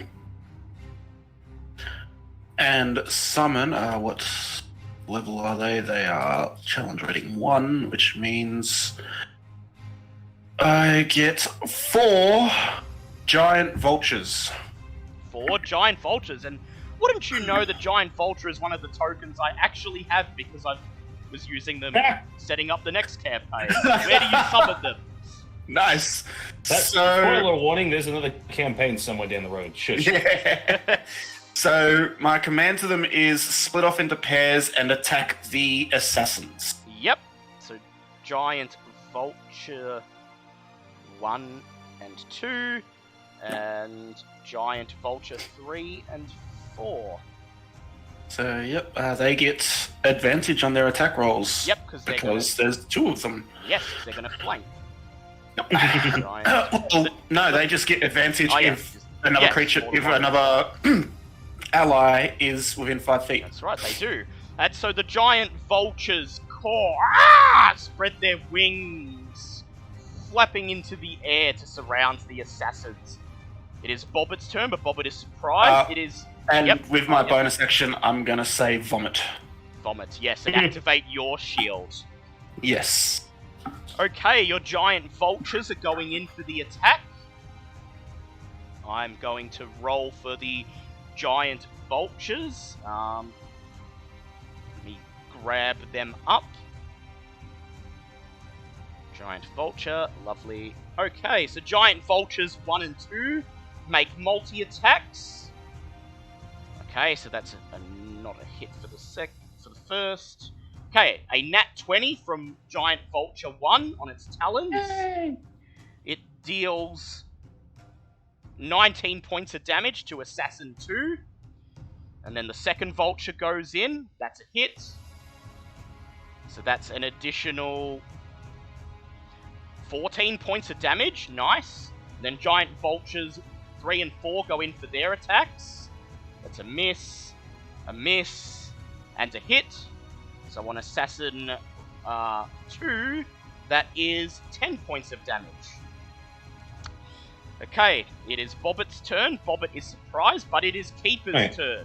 Wait, wasn't Lucian surprised as well? Yeah, but his alert. No, he has makes alert. it- Yeah. So Bobbit can't do anything, but Alessandra just goes, well, we might sit this one out, but have you met our new bodyguard? Yes, Keeper Give him a steps hug, forwards Keeper. and he roars "Ugh!" as he steps towards the doppelganger assassin, and he is going to make 2 slam attacks.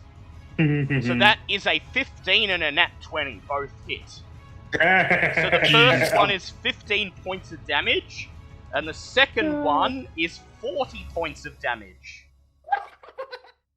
The evil. Okay, Yeah. this was a good investment. This was worth every bit of gold that I may have not borrowed some from your lot. Don't worry about it. Okay. Lovely. It is the doppelganger assassin's turn. he's going to use his cunning action to disengage. And then Shit. he runs behind, he leaps over one of the nearby market stalls, raises his crossbow, and fires it at Keeper. Oh, he doesn't have a crossbow. So what he's going to do is he's going to attempt to hide. Wait, And so did he attack Keeper or not? He did not attack. He disengaged, and now he's going to attempt to hide. I'm going to roll perception for... I'd like everyone to roll perception, please. Except for Sir Lucian, because Sir Lucian's back is turned for this. 23. 23. 15. 15. Alright. He rolled a 24 on his stealth. Oh, god damn it. He hides. Mm. It is now Sir Lucian's turn. Where is that little bastard? You're gonna kill that there mage. You are. You don't have enough axes buried in your back. So you're just gonna run, well, you're still in range, you can just let loose from here if you want. You know what? Can I make an attempt to scramble, or how tall is the shops? Is it enough for me to jump in one foul swoop? You wouldn't be able And to just- jump, but you could, climb up. You could be able... there are enough footholds, like doors and awnings and window shades and things, that you might be able to climb up. You'll need to make an athletics check, though. Oh, you know what? I'm gonna make an athletics check. Yep, so Oh, you please do run that. to the nearby building, grab hold of a window shade, and start scrambling up the wall. Please make an athletics check. Alright, let's see if these old legs can do it, boys. Oh, would you know? It's a 23. Yep, so I- you hoist yourself up onto the roof tiling, and then I'm gonna guess you're gonna run straight towards him and gut him with your sword. Great sword draw. Yep. So the long sword draw. You draw your long Yes, please. sword and you charge across the roof tiles towards the mage. He raises his hands ready to cast a spell, but you pull your sword and swing as soon as you get close. Go ahead, roll to hit him. Oh, that is... It's plus 10, isn't it? It's plus 11 on your sword, actually. Oh, Plus 12. okay, that's- Plus 12 on your sword. Alright. Oh, sorry, that's 25 to hit. That is a Um, hit. So go ahead, roll I your presume- damage. That's higher than he's, I think. Oh, I can't. Oh, wait, there's me D8. Found it. D8 plus Alright. That is 10 points of damage there. Yep. 10 points of damage. Would you like to add a precision attack to that?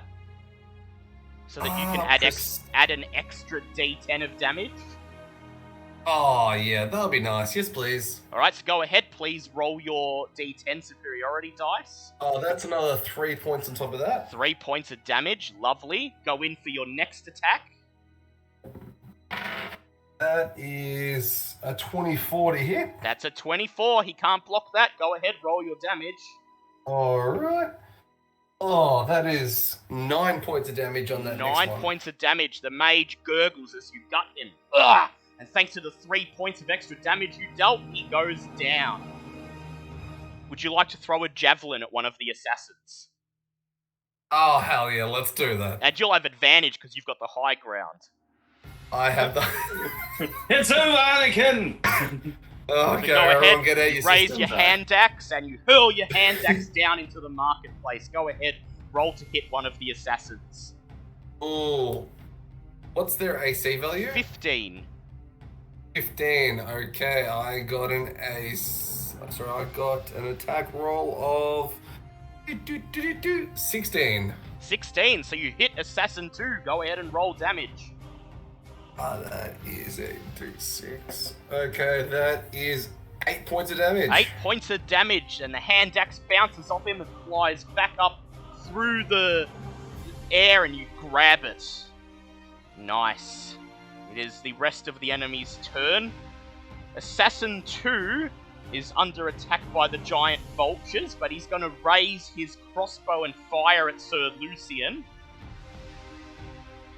And that is an 8 on the first hit, so Sir Lucian, you raise your shield and the bolt bounces off. And the second is a 20, you raise your shield and ping, the bolt bounces off.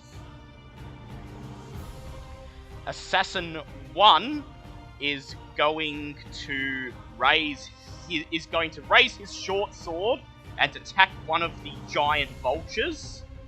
So that is a nat 20 on his first. The giant disadvantage.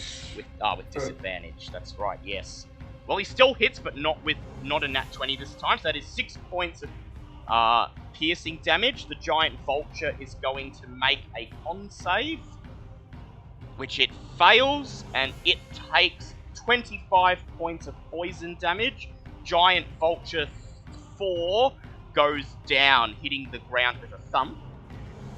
Then with his next attack, he makes another short sword attack against the other giant vulture. That is a hit with 21. It takes 9 points of piercing damage, and it's going to make a con save, which it nat 1's on. It takes 29 points of poison damage, and giant vulture 3 goes down. Yeah, that makes sense. And it is now Zinhorn's turn. Alright, so Zinhorn is going to transform into a bristled Morbounder Ooh. and is going to charge towards the Assassin 1 Yep. and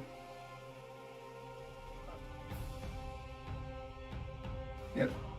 So yeah, gonna just pounce right over on top of him. Yep, go ahead, do your Rhino attack. Rhino Horn charges through the market square towards the assassin. It's a standing leap, so you can pretty much jump 40 feet, so just launch straight out at him and go in with the multi-attack. So, the blades first. Yep. Is a 15 to hit. That is a hit. Good. 2d6. That is 5 plus 4 is 9 slashing. Yep. And does he then take anything extra? no. No. Okay, so 9 slashing, not bad. And then the claws attack Yep. is a 13 plus 6. That is a that's hit. 19. And this is 4d4. 4d4, nice. 1, 2, 3, 4. Is 4, and 3 is 7, and 3 is 10, and 2 is 12, plus 4 is 16 points of slashing. Ooh, nice. Okay, it is Bulb's turn. Bulb. So this assassin's still alive? He is still alive, yep. Also, could I have gone like directly opposite Bulb? Ah, yep, so you want to go right here. Yep, gotcha. Yeah. Alright. Yep, Bulb, you're up. I am going to grasp my new staff two-handed, Yep. and I am going to activate my thorn shape. Ooh, yes. Spectral thorns, as if from like a rose bush shaped, emerge all over my skin, and my skin becomes bark-like. And they cover every inch of my body. I gain 33 temporary hit points. And for 10 minutes, I have Thorn Shape. Thorn shape. Ooh, yes. Which, as I said, gives me temporary hit points, and also, because of the hardier skin, bonuses to Constitution saving throws. Lovely. And this guy's in for a surprise if he hits me with a melee weapon, which he's probably going to be forced to do as I take a step forward, either onto the table or just push the table to the side. Yep. You just thrust the table aside and the fruits all spill out onto the floor, rolling across the market square. Oh no, the cabbages. Not the cabbages. And I'm going to whack him with my staff. Yep, and he is flanked because Rhino Horn's on the other side. So go ahead, you have advantage. And it's a +2 weapon. Yes. Between a horn and a heart, please. Which is okay. So strength, I'm proficient plus strength. So that's plus 6 plus 8. That is a 21. That is a 21. That is a hit. Roll your damage. I have to look up what a quarterstaff is. I do have that. That's, 1d8 if it's two-handed, because I'm two-handed. yeah, I was gonna say, Yeah, yeah, it's two-handed, 1d8. 1d8 bludgeoning. Plus then 1d8. your proficiency in strength. No, not proficiency, just strength. Ah, no. No, when damage rolls don't have proficiency added to them. Ah, No, right. they don't. Yep. So that is. My apologies. No, and then it's plus 2 weapons, so that's 11 physical damage.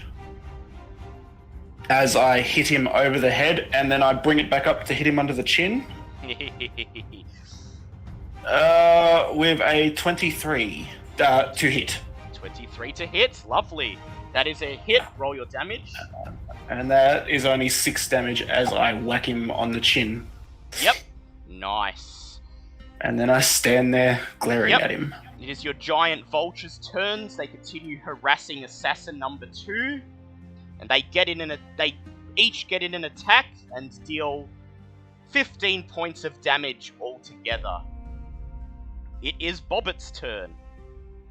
Now, in order to try and find the guy that ran off, I'd have to try and You have to look for make- him, wouldn't You I? have to make a perception check of at least 24 to find him. Okay, well, considering my perception is plus 0, said Alisander's just going to growl in frustration. Everyone else can just hear it going, "Stupid man thing! You won't last long even if you run!" And we'll instruct Keeper for his action to basically stand next to Alisander and hold a reaction to basically hit anyone that comes close to her. Yep. And for her actual action, she's just going to point her right arm towards Assassin 1's pretty handle, Assassin number 2, and just throw Eldritch Blasts at him. Yep, Keeper just nods as he stands in front of you. Go ahead, roll to hit Assassin 2. Alright, well, the first one was a nat 20, which makes me happy. Yep. Let's see, and the second one is, I believe I have plus 9 for... Plus 9? Plus 7, goddammit. A while since I've used Eldritch Blast. It's weird to say for a Warlock. 22 to hit on the second one. They're both hits. Go ahead, roll your Alright. damage. Right, so first one, and I don't have the Agonizing Blast at the moment, so this is just going to be straight rolls. First one, lucky me, is the nat 20 was 9, so that's 18 points of force damage. And the second one is 5, so that's going to be 23 points of force damage all up. Assassin 2 screams as he goes down, hitting the ground in a heap. A cloud of dirt rising as the giant vultures begin to pick flesh off his bones. Soon as we find you, you're next. Keeper just stands with his arms raised. Okay, it is the doppelganger assassin's turn. He jumps out of hiding behind Zinhorn, and he shouts, damn it. "Death to the Emerald Enclave!" as he leaps at Zinhorn with his short sword. And he gets advantage because he was sneaking. Yeah. So that is a 25 to hit. Hits. So Zinhorn, you take 8 points of piercing damage, and you must make a con save, please. No, in wild shape I still use my normal con, don't I? Yes. Actually, no, you use the creature's con. Because it's a physical attribute. Okay, even with my amulet of health, that's... Yeah. It's because you... Well, that would make the creature's con 19, so yeah, it's going to be 19 regardless. Yeah, cool. So plus 4. How do you say 19 plus 4? That is a pass, so you take 15 points of poison damage, and then his sneak attack activates, and you take So it's 8 plus and it- 15. 8 plus 15, plus an additional 14. 8 plus 15 plus 14. Yep. He then Huh? makes 2 more short sword attacks, an 11, which misses, I'm presuming, Correct. and then another one, which is a 17. That hits the bristled Mord Bounder. Yep, So that is 11 points of piercing damage, and you must make a con save again. 11. That is a 15 plus 4 is a 19. Yep, so you take 10 points of poison damage. Cool. I am still in Moorbounder form. Yep. Okay, it is Sir Lucian's turn.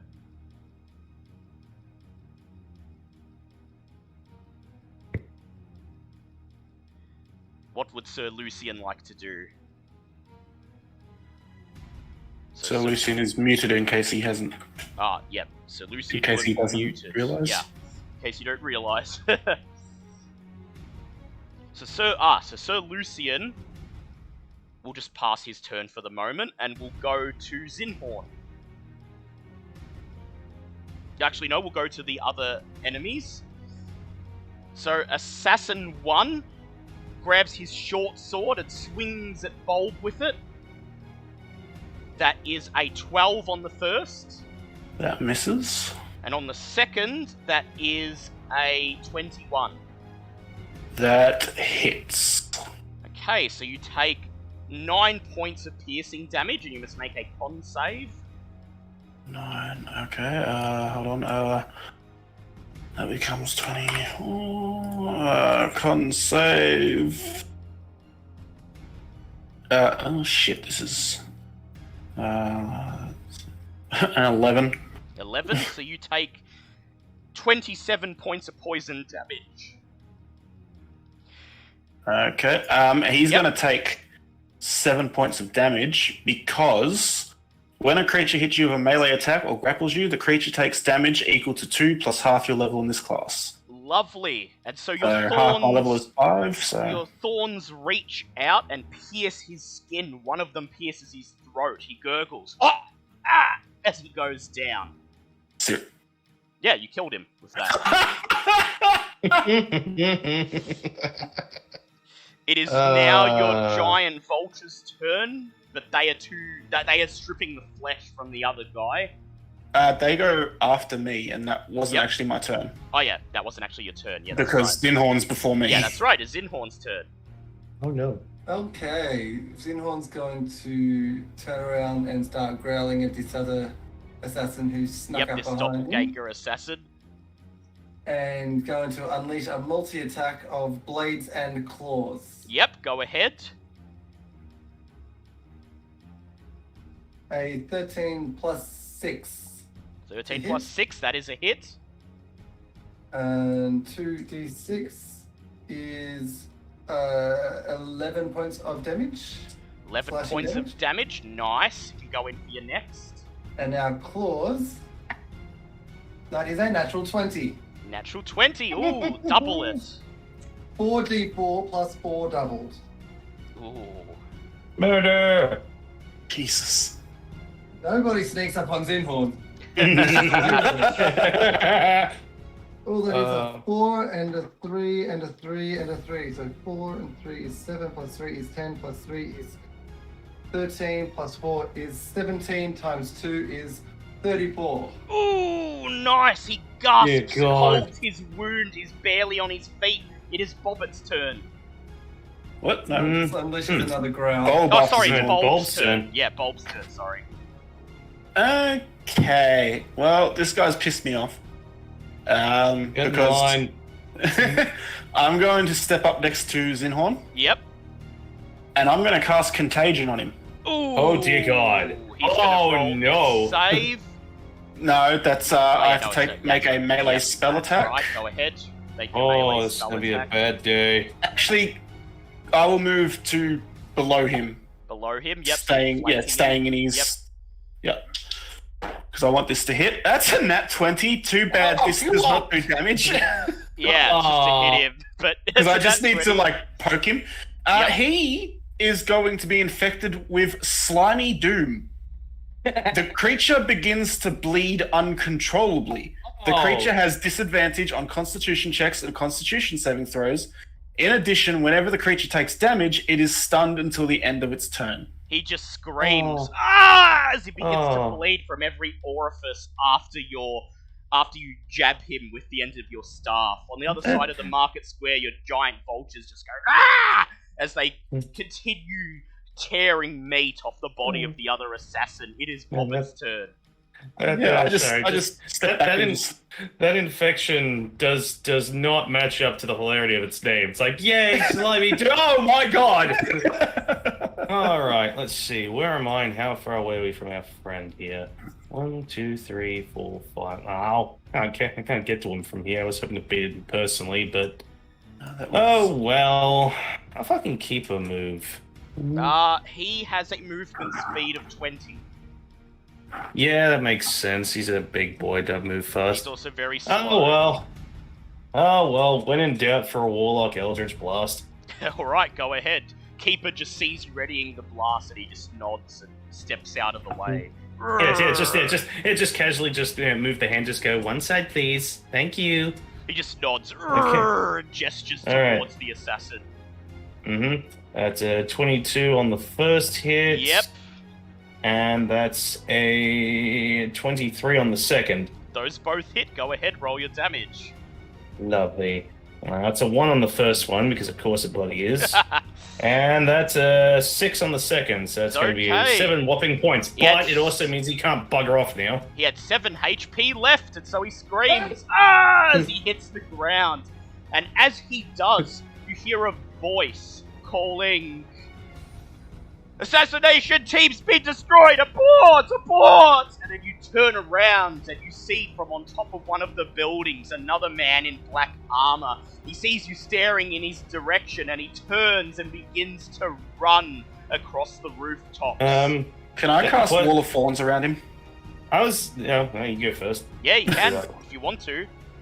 Well, it's still going to go with initiative, so the initiative order's going to stay the same. Damn. So, I already had my turn. Damn, I was going to go after. I would have been able to catch him. Yeah, No. so it's Sir Lucian first, and Sir Lucian's going to attempt to throw a hand axe at him. Yay. So Sir Lucian, Alright. go ahead and unless you want to just chase after him. He's not on the map, but you can. Oh. No, let's just throw an hand axe in the back of his skull, because that sounds awesome. Yep, so he's 30 feet ahead of you, so go ahead and roll as you break into a run, raise your hand axe and throw. Alright, that is... hand axe, 10, because that's 24. Is that definitely it? That is a hit. Go ahead and roll your damage. Alright, that is 8 points of damage there. That is 8 points of damage. As you run, you hurl your hand axe at him. It hits him in the back and he stumbles over some of the roof tiles. And then he takes a leap down into the streets. You leap after him and you manage to catch up to him a little bit. He is now 20 feet ahead of everybody instead of 30. But he's still up. Sir Lucian, I need you to please roll a d10 for me. A dented head. A d10. Dented head. Wow. Can't find dented heads anywhere, but look, I'm asking. Alright, that is a 3. A 3. So I'm just going to switch maps. Because we are going to go to a new map in a moment. Nifty news. I'm just going to go back to the Cholt one for the moment. So as you sprint after him, you reach into the air, catch your hand axe as it comes flying towards you, and then you look up and you gasp as there are 2 men carrying a large sheet of wood between them, right in front of you, blocking your path. You may make a strength save to smash through it, or you may make an acrobatics check to leap over it. Which one would you like to make? Oh. Let's do... acrobatics. I've got no proficiency in it, so... Just bust through it. Just bust through it. Yep, so It's all make right. It's the medieval guys with their version of the bloody painted glass in every chase scene. Oh, sorry, this is a steel... This is a steel plate. I forgot to mention that. Yeah, so go ahead, make your strength I'll check. blast my way through it. Yep. So go ahead, make an athletics check. Alright, that is 22. Yep, so you just grit your teeth and go, "Argh!" and run, and then crash!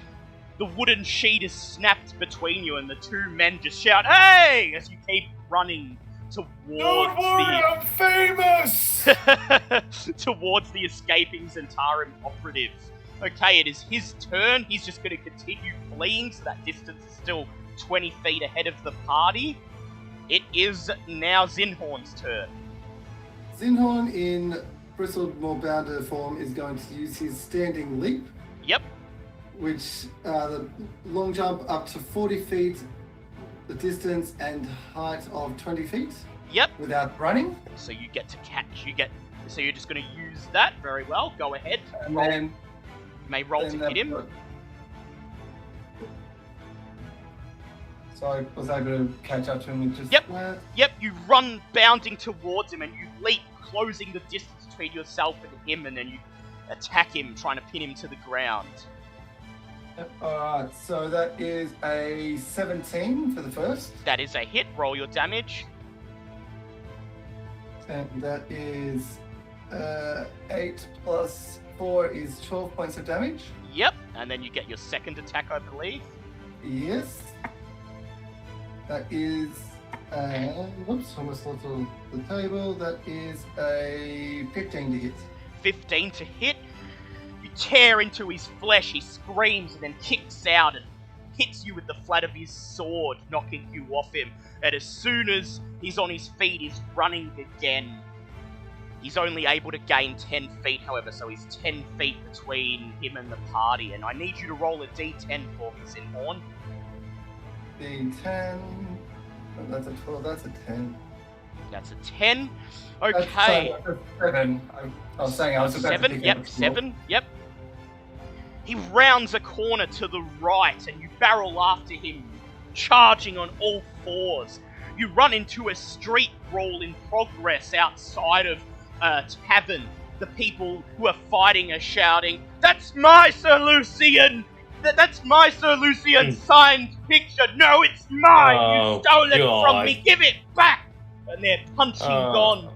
I need you to make either an athletics, acrobatics, or intimidation check to get past the brawlers unimpeded. Shit. So, athletics, acrobatics, or intimidation. Yep.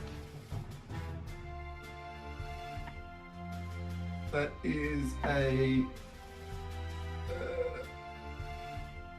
17.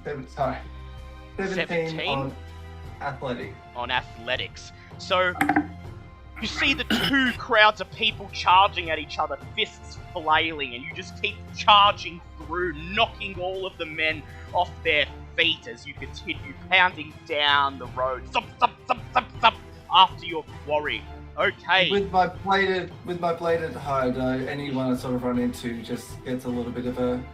When you clear the fight, you see everyone. You glance behind over your shoulder, and you just see everyone lying on the ground. And you see a piece of paper floating in the air with a picture of Sir Lucian on it, and it drifts down in front of you. And then you charge over the top of it, smushing it down into the mud. And then behind you, you just hear all the men shout in unison, "No!"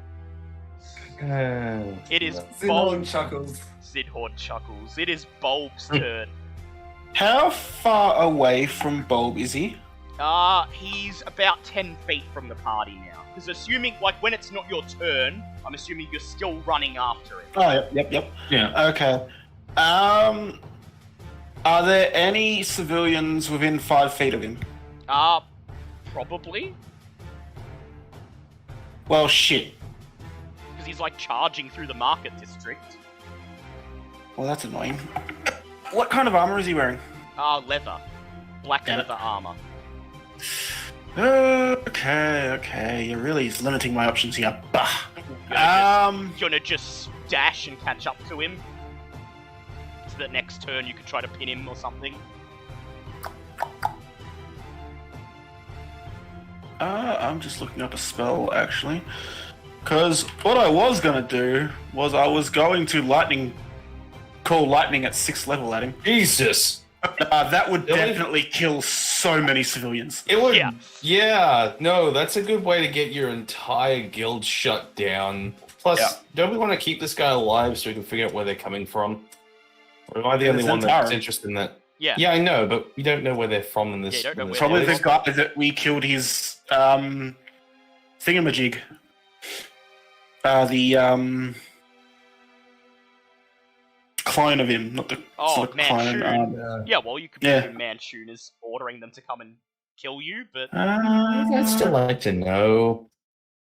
Okay, I'm just gonna cast Entangle. yep. All right, entangle. Ooh. All right, so you shoot out some grasping weeds and vines, Ooh, and they grab him, and he's going to attempt to make a strength save. He rolled a Nice 12, and so he's unable to break free as the vines wrap around him, and the people around him begin to scream, running and fleeing from the grabbing vines. You're able to close the distance on him, but I need you to roll a d10 for me, please. Yeah.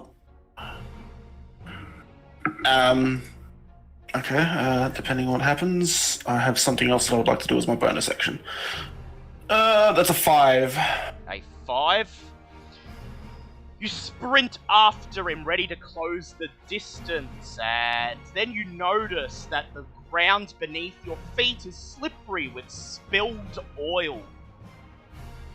I'm Tipped gonna put from out a- my vines. tipped from a large jug next to a market stall. You need to make a DC 10 Dex saving throw. And how would you like to do this? Can I use my grasping roots ability? Yes, you can. In which case you get advantage. Okay, cool. Where's my other D20?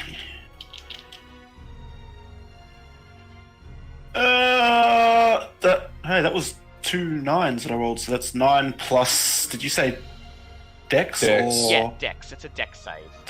Dex? Oh, it's a Dex save, so that's an 11 Yeah. So because of my armor. you feel your feet giving way as you slip on the spilled oil, but then you call up the grasping roots. They wrap around your feet, holding you up, and you charge through the puddle of oil until you break through on the other side. What would you like to do? You had a bonus action, you said? Yeah, I'm going to activate my hidden step. Yep. I can magically turn invisible until the start of my next turn. Very well. Or attack. Or make a action, basically. Yep, and then you turn invisible. Okay, it is Bobbit's turn.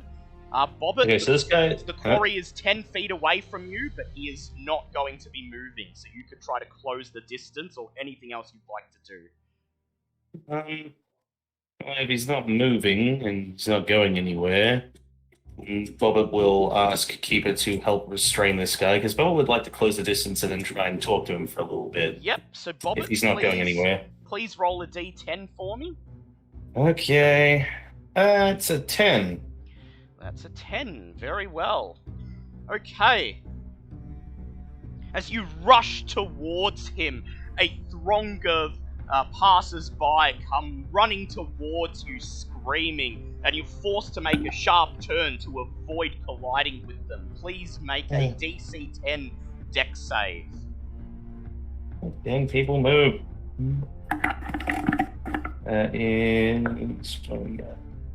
That's a 14. 14. So you dodge and weave past them and then continue sprinting, running over bulbs, grasping vines, and you reach down, grab hold of the man's shoulder as Keeper comes shuffling up behind you and simply opens his mouth, letting out a groan as he falls forwards on top of the man, pinning him with his body. The man struggles under the weight of Keeper and under the grasping vines, and you can hear him going, get this off me! Help! What do you do as everyone else catches up and stands beside you?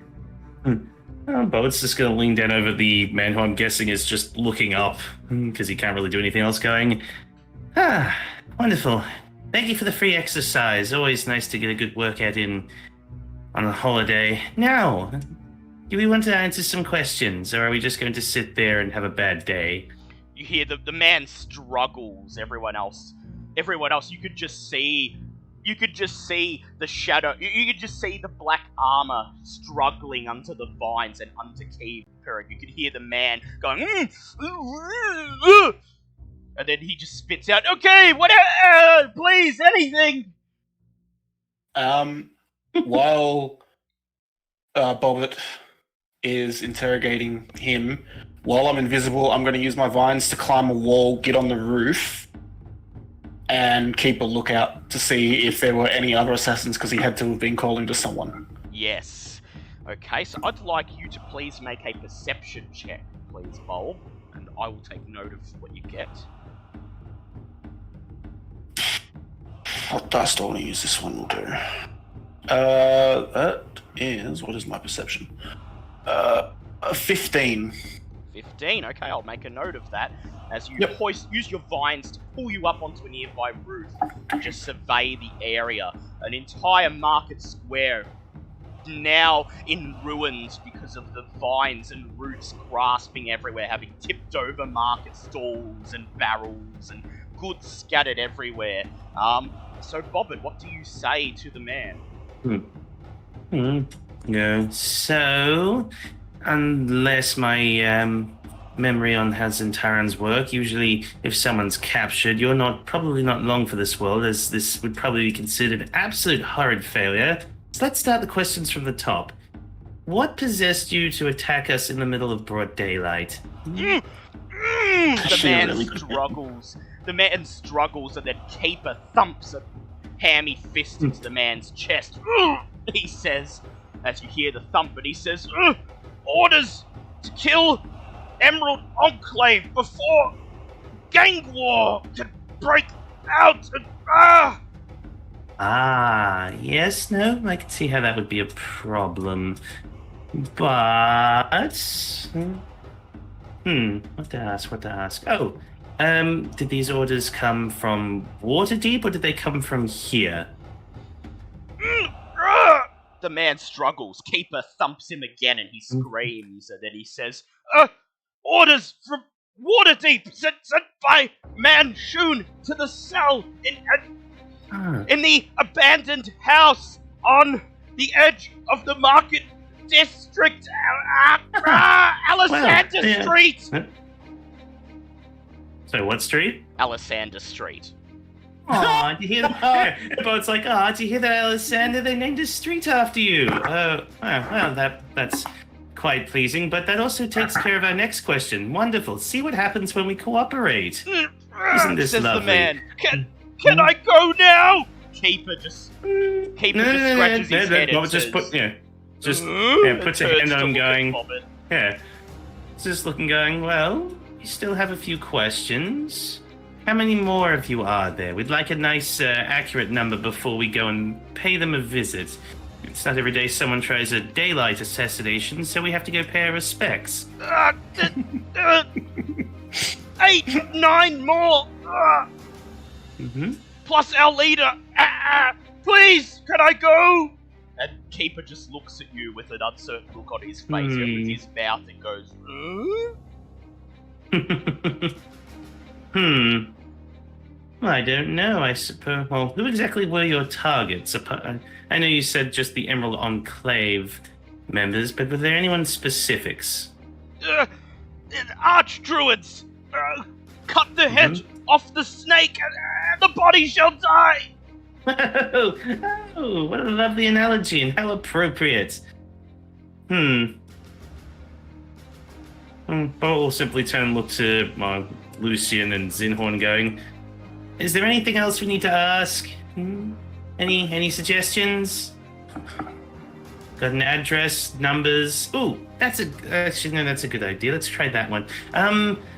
Is this an abandoned place? Does it have more than one way to get in, just in case you try anything sneaky?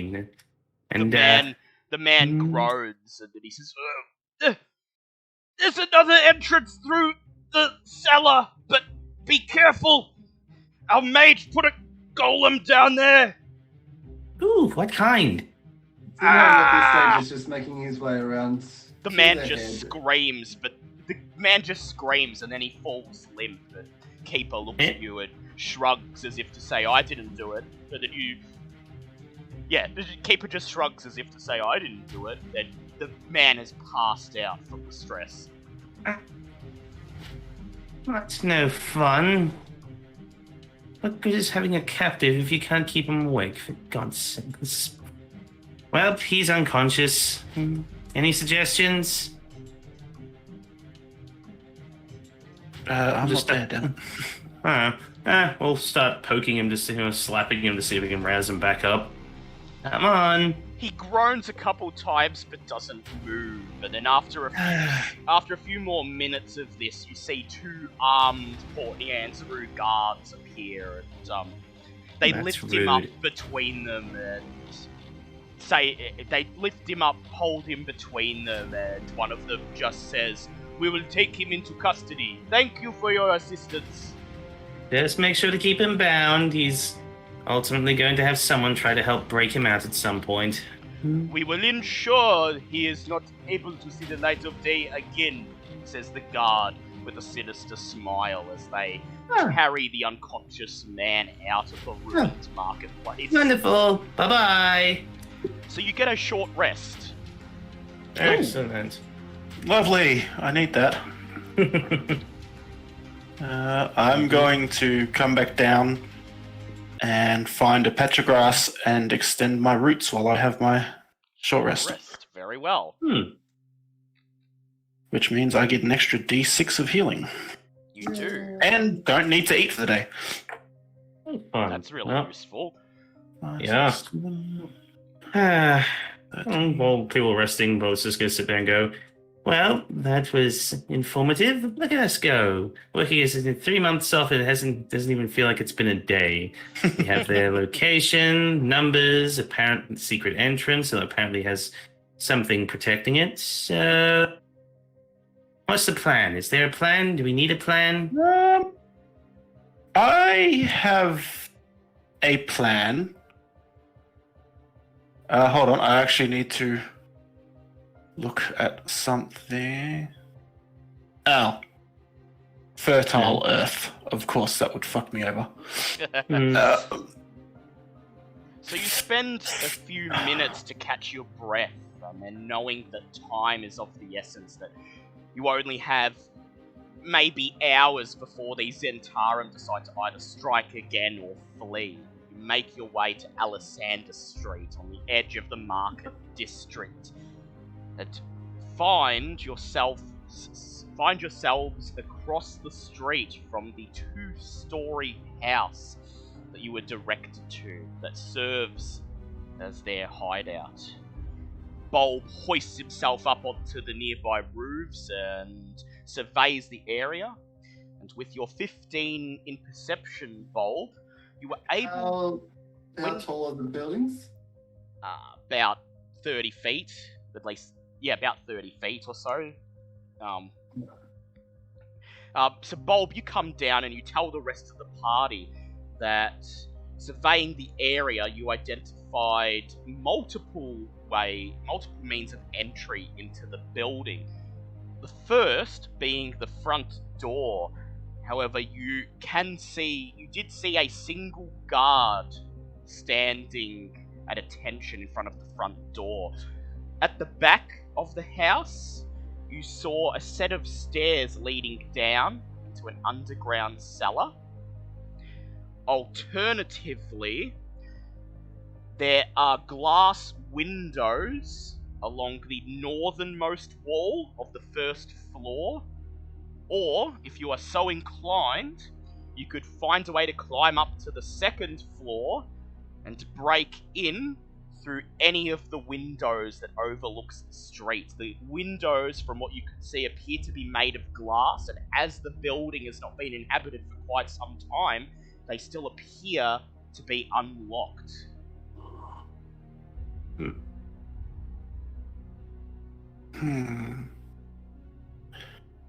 I have a plan, and it's I'm going to be completely honest. It's just me wanting to do something that will be incredibly funny if it works. That sounds familiar. I had something similar in mind, but go ahead. We'll share notes. Mine depends on if the cellar is dirt floor or actually wooden. Well, you were able to tell when you were up on the roof surveying the site that the staircase that leads down, there is a patch of dirt at the bottom of it in front of the door leading to the cellar. It does look like just an earth floor, but you can't speak for the inside of the cellar. That being said, pull up a couple of floorboards and all of a sudden, well, hey. Yeah, there's probably... So I want to go into the cellar and then make a big signal for you guys to come running in. Okay. But That's where? fine. Something similar for the front of the place, but you go first. Well, Zinhorn in his current form has a 70-foot speed, so Yeah. What now? Does your wild shape persist through a short rest? That's 5 hours. Well, short rest is actually 10 minutes for us. yeah. So wild shape, you can stay in your beast shape for 5 hours. Yeah. So So 10 minutes. Yeah, no, you're still in the beast shape. And has everyone spent their hit dice and everything that they need? Yeah. So Lucian, did you spend your hit dice to get back to full health? Oh yeah, he did. Okay, so what are you guys doing? Yeah. Go ahead, talk about your plans. I just realised there's a major flaw to my plan, but I kind of don't care. What is the major flaw?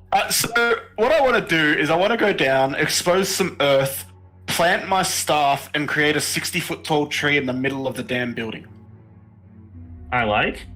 And So have it would just- immediately grow. Yeah, have it immediately grow through the middle of the building and just destroy the building. Because he did say it was an abandoned house. Mm-hmm. Yeah. So no one's really going to miss it. The only problem is my second part of my plan was to immediately use the bonus action to reduce my staff back to my staff. But then the building's going to fall on my head. Yeah. Well, Probably. the building will fall. I'm but glad you'll be we're all in in the cellar. same. Pardon, sorry? The building will fall, but you'll be in the cellar. That's true, but the tree will go straight through the floor. Yeah, it will. Yeah. Yeah. I'm just happy that everyone. Is I'm the just floor happy of the that. house. Yeah, I'm just happy that everyone else's plan so far also involves wanton property destruction. Because Well, if you guys need a distraction to get into the basement completely unharmed, I already have a plan in mind. I'm 'Cause- just a reinforcement for when something eventually goes bad. Because I was going to wild shape into a spider, go behind everybody so I hopefully don't get noticed, turn back into me, destroy the place, and then you guys can come in and clean up whatever happens when they fall to the ground. But, I wonder if I'll survive a house falling on me. I don't know. Do I get my wild shapes back? Certainly try. At a short rest, do I get them back? I can't remember. Wild shapes, they come back after a long rest, I believe.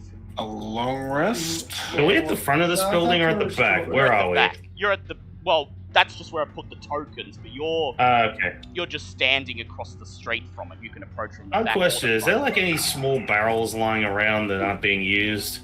Yeah, there's a couple lying in the street. Oh. Well, we're setting up a plan. I'm gonna go and grab a small one. I get my expended uses back after a short rest. Short rest, yeah. Yeah. So Well then. so Lucian, you spent 2 of your hit dice and you're back at full health.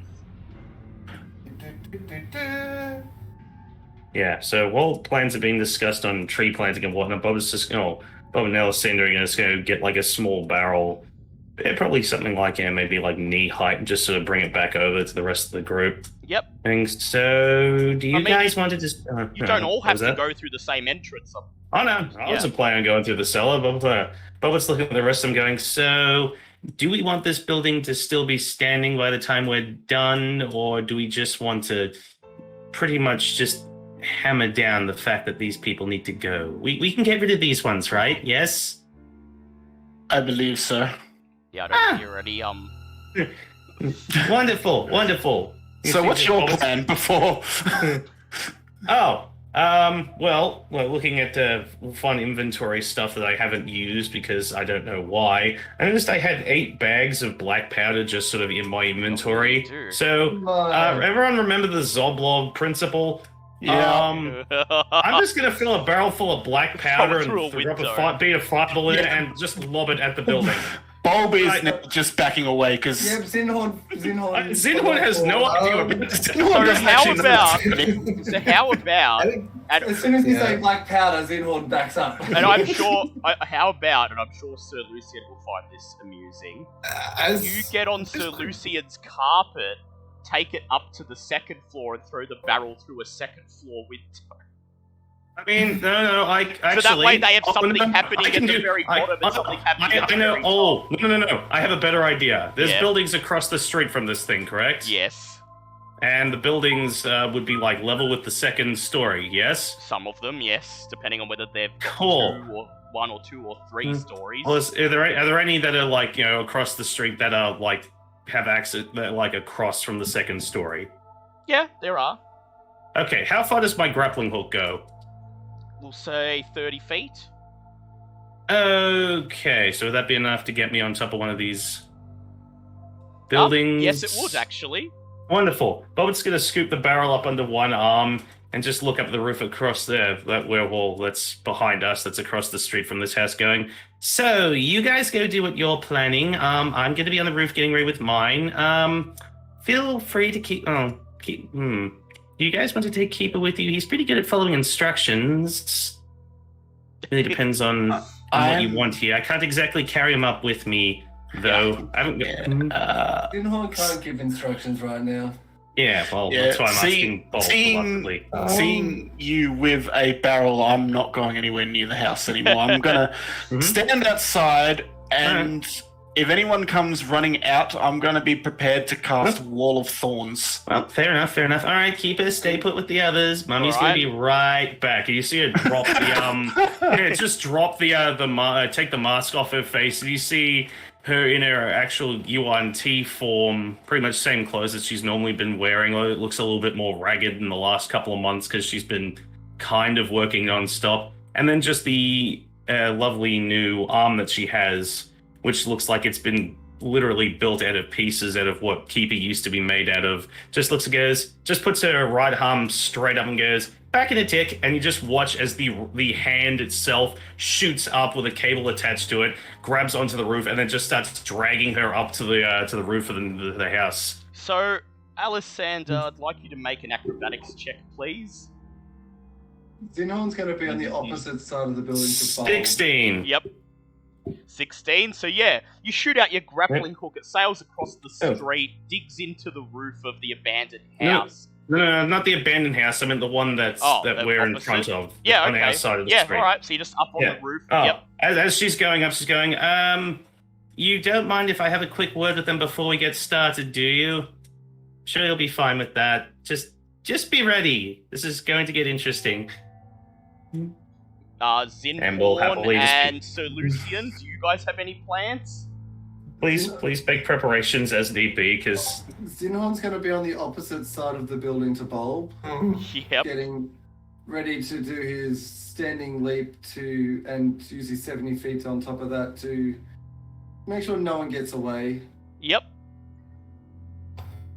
Yeah, Does anyone want to maybe keep an eye on the cellar just in case they try to run out of there? Because we know that they have that as an option. I'm gonna try and get to a vantage point where I can see both first floor entries, also the basement floor and the front entry where the guardsman is. Yep.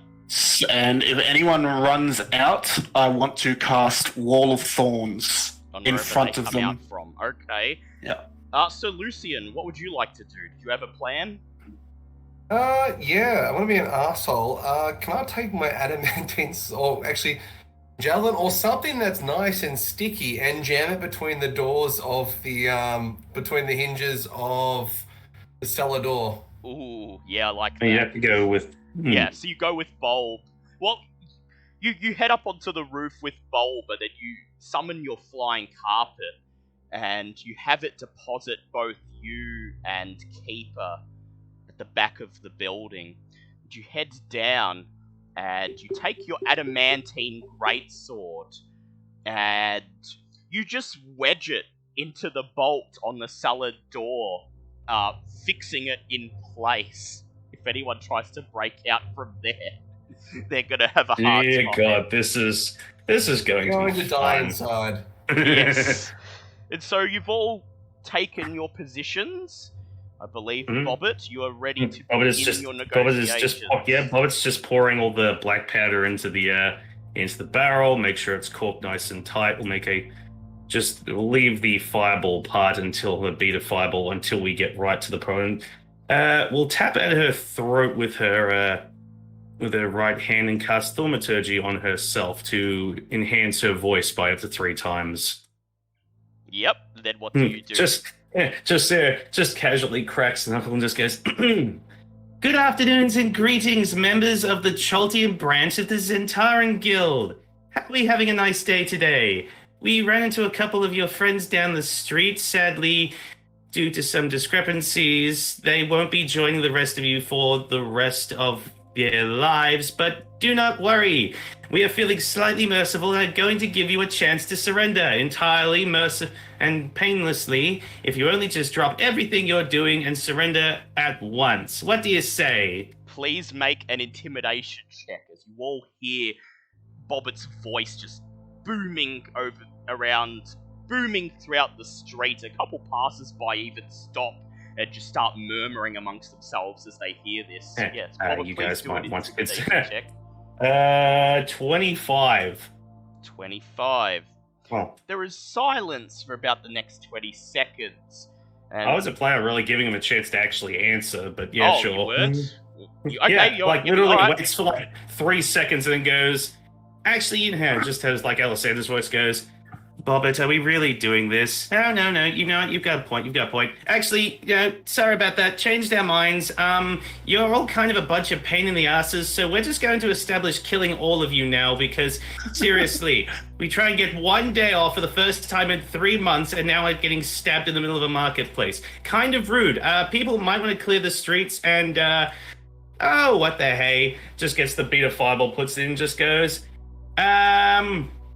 block your ears, and casts catapult on the barrel, and it just sails across the street and directly through the second-story window. Okay, which window would you like? There's these two, this one here, or these two? Might take these two here. Lovely. Okay.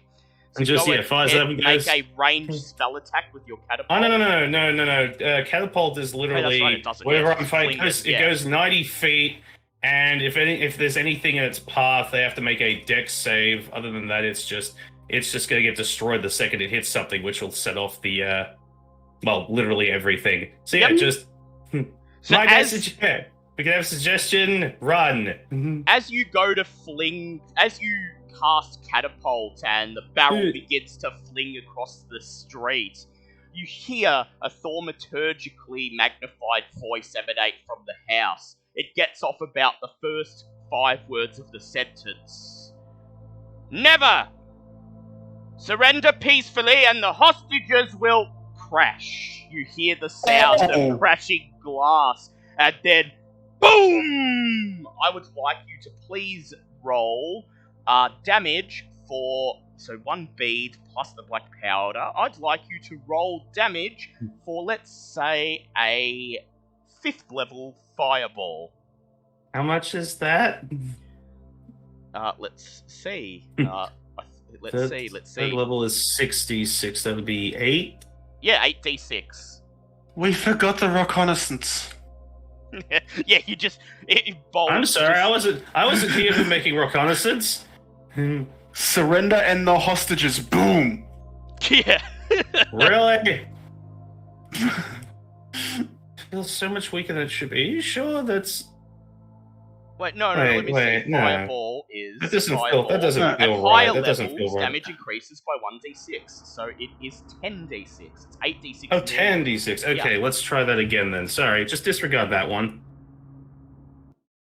10 1d6. And yeah, in my defense, I wasn't here to make reconnaissance. We're here to deal with the problem. Literally cut the head of the snake. Remember?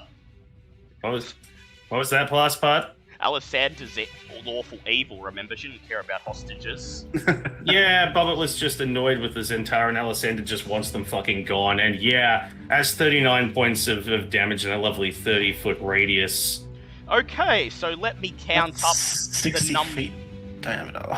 Yep. How many people did I just fucking murder? So the innocent or barrel otherwise? smashes through the second floor window, and then you just hear a big bang as a huge chunk of the second floor is blasted away, and all 4 Zentarum on the upper level take the damage. Let me work out who is still alive. Everyone is still alive, but someone took everyone is still alive, but they all took a lot of damage. So go ahead, please roll for initiative. Okay. Oh wait, you did kill a thug. You see a man just flung through the front of the building, screaming, "Ah!" Splat lands in the middle of the street. Wait, what did he say about hot? Don't worry about it.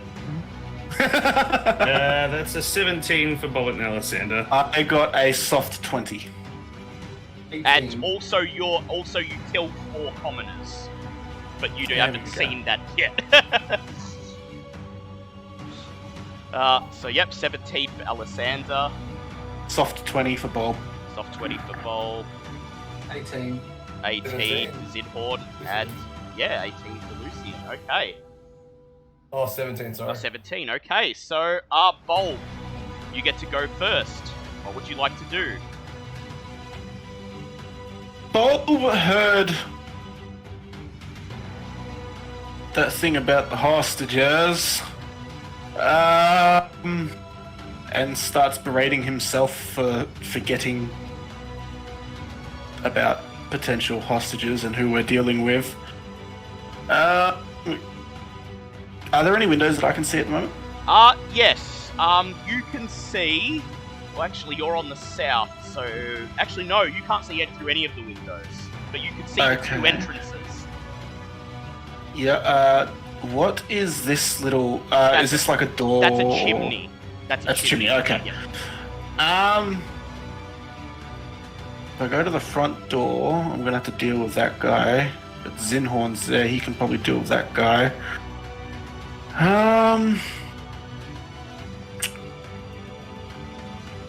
Not gonna lie, didn't exactly see what was gonna happen after this.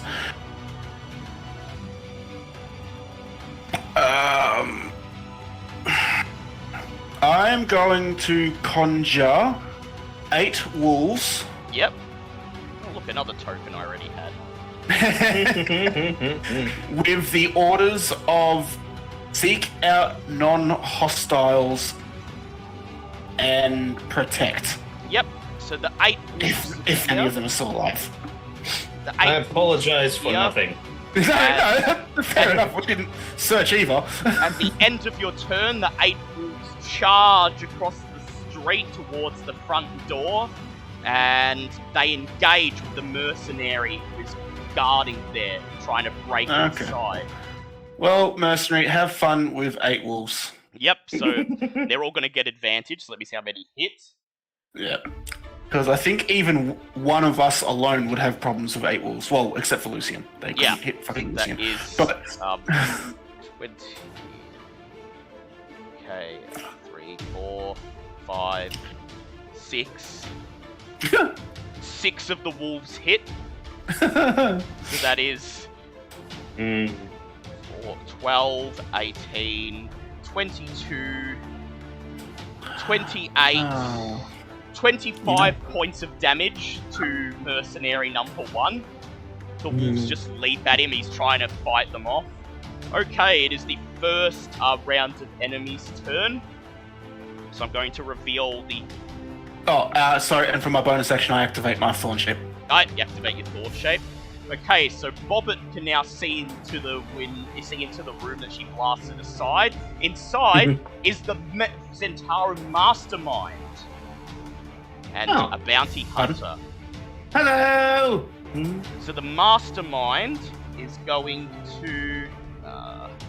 so first, as a bonus action, he's going to use his Cunning Insight. As a bonus action, the Mastermind chooses a target it can see, and then gives itself and up to three creatures of its choice advantage on ability checks, attack rolls, and saving throws made against the target. Excuse you?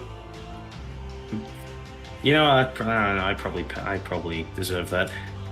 And then he is going to, as he doesn't have a ranged attack at the moment, he is going to hide. He's going to hide. Bobbert, you're the only one who can see him, so I would like you to roll perception, please. Oh, God, why? 11. Okay, so his stealth of 30, he ducks behind a badly made bed. I was going to say, is anything actually even left in that room? Because anything that wasn't killed should be on fire at Yeah, this it's just point. on fire and there's rubble, but he can still hide. Okay, so... Overall hasn't taken a turn. Okay, so Bounty Hunter 2 runs to the window that you flung the catapult to, and he raises his light crossbow, and he's going to use... and he's got advantage against you. So that is a 24 to hit. Yep. And because of his assassinate ability, any attack he hits you with is a critical hit. So you take, with his +1 crossbow, 16 points of piercing damage. Rude. Back. Did I miss anything attacking also, me? because he had advantage against you, his sneak attack activates. You take 20 points of damage. Okay, that's... Ow. What did I do to deserve that? Oh, wait. Mercenary 3, who is on the level, runs somewhere else. Mage number 3 bursts into the room, takes up position at the other window, and casts... let us see what spells he has. He calls out, 2 can play at that game, and he casts Fireball at And Bobbert. counterspell. Counterspell, and then he uses his reaction to cast Counterspell. Fuck you! Take a joke. I don't have counterspell. Yeah. Take a joke!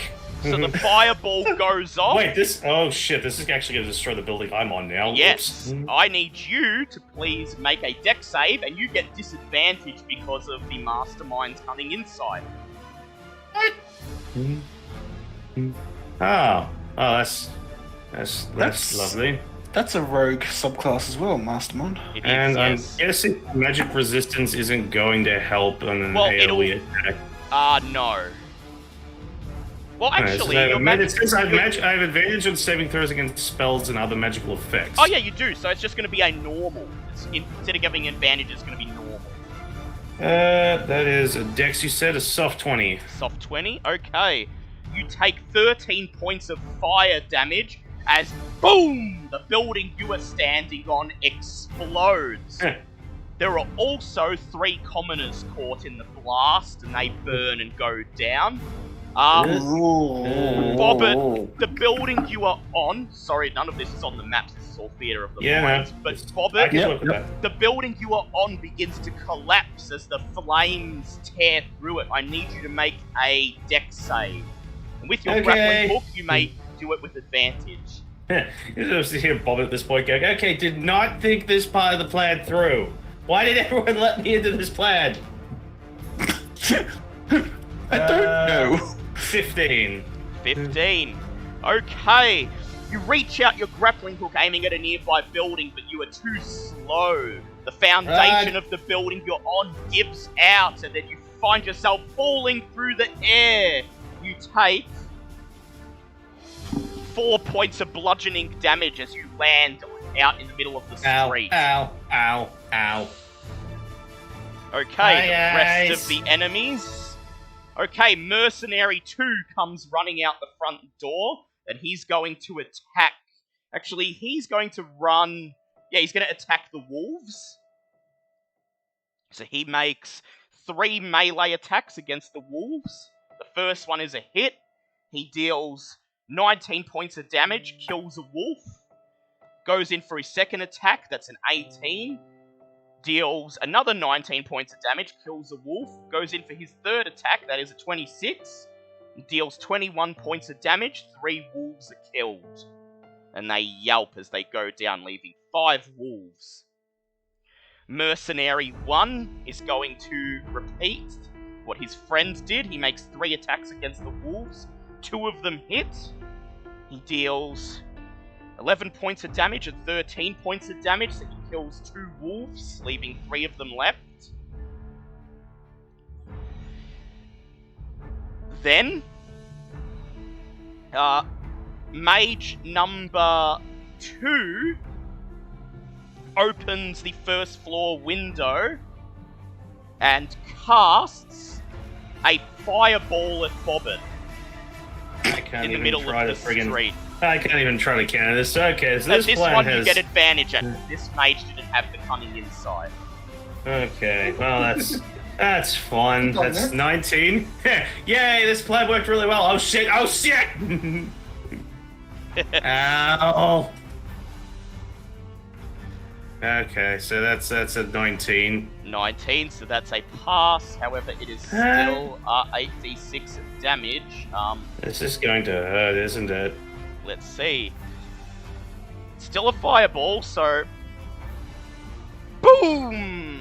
You take 13 points of fire damage. 3 more commoners are caught in the blast, and the rest of the locals begin to scream and disperse. Their brightly coloured clothing combining into a rainbow throng that just begins to swirl up and down the street as they run and panic.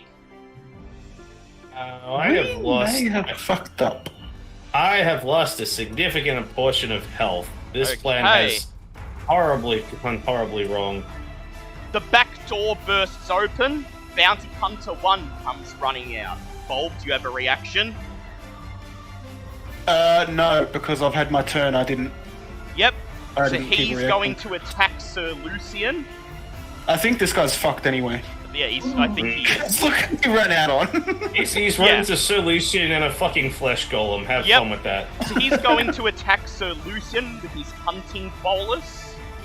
And he gets advantage because of his assassinate ability. That is a 23. He hits Sir Lucian.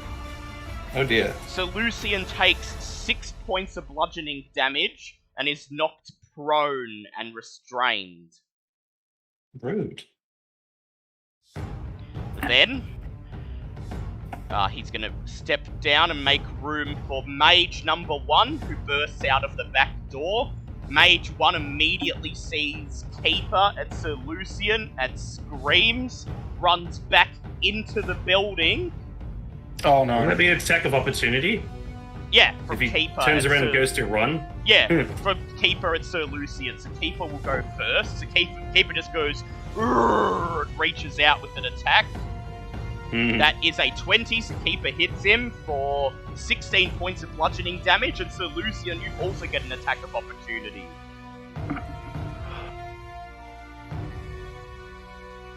I think he said he'll be right back before. Oh, yep, so I'll roll for him. That is also a hit, and that is 10 points of damage. The mage casts Fireball out the back door. Oh god damn it! No! So Keeper is going to roll his dex save. Whereabouts? He doesn't have that. Keeper nat 1.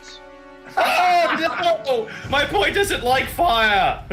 Keeper Why? nat 1. So Lucian is going to roll.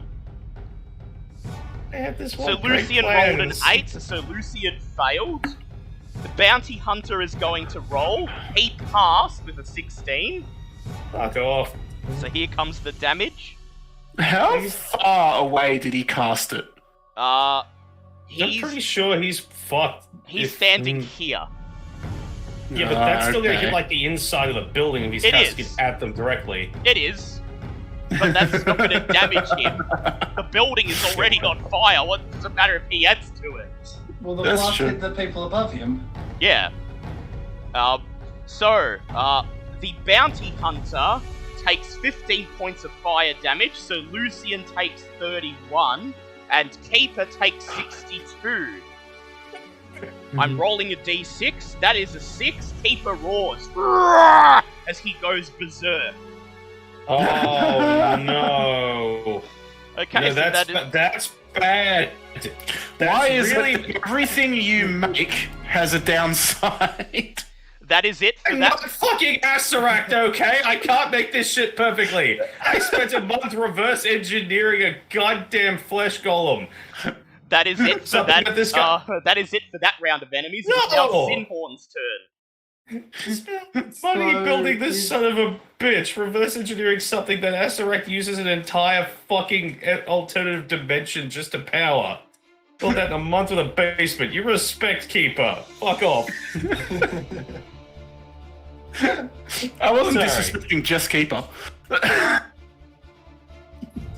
Don't disrespect my So work. Zinhorn, you're up. What would you like to do? So I'm guessing the first blast in the top floor blew out the wall. It did. Yep. So you can leap up into the second floor if you want. I do wish to leap up. Yep. Get onto the other side of the two. Yep. So you leap up onto the second floor in front of the bounty hunter. So I want to sort of get here-ish. Yep. And Run then there. going to get out of Morbounder form Yep. using bonus action. And then going to cast a... Wait, what level is this? A third level Thunder Wave, trying to knock them both out the wall. Yep. Out the gap. Very well. And as you enter this floor, I'd like you to quickly make a perception check, please. That is a 15 plus 9, so it's a 24. Yep, so you do not detect the mastermind. Alright, so go ahead, cast your spell. They need to do a con save. Yep. Alright, Bounty Hunter's gonna make one. Bounty Hunter got 18. The Mage got 15. So the mage is sent flying out the wall. Yep, the Mage goes flying. Ah! Splat! The Mage is killed. Only had a little bit of HP left. And then that is a 10 and a 6 is 16 points of damage. To the Bounty Hmm. Hunter. Yep. Yep. Very well. Okay. It is now Sir Lucian's turn. And Sir Lucian is going to raise his sword and lay into Bounty Hunter 1. He makes 3 attacks. And all 3 of them hit, so he deals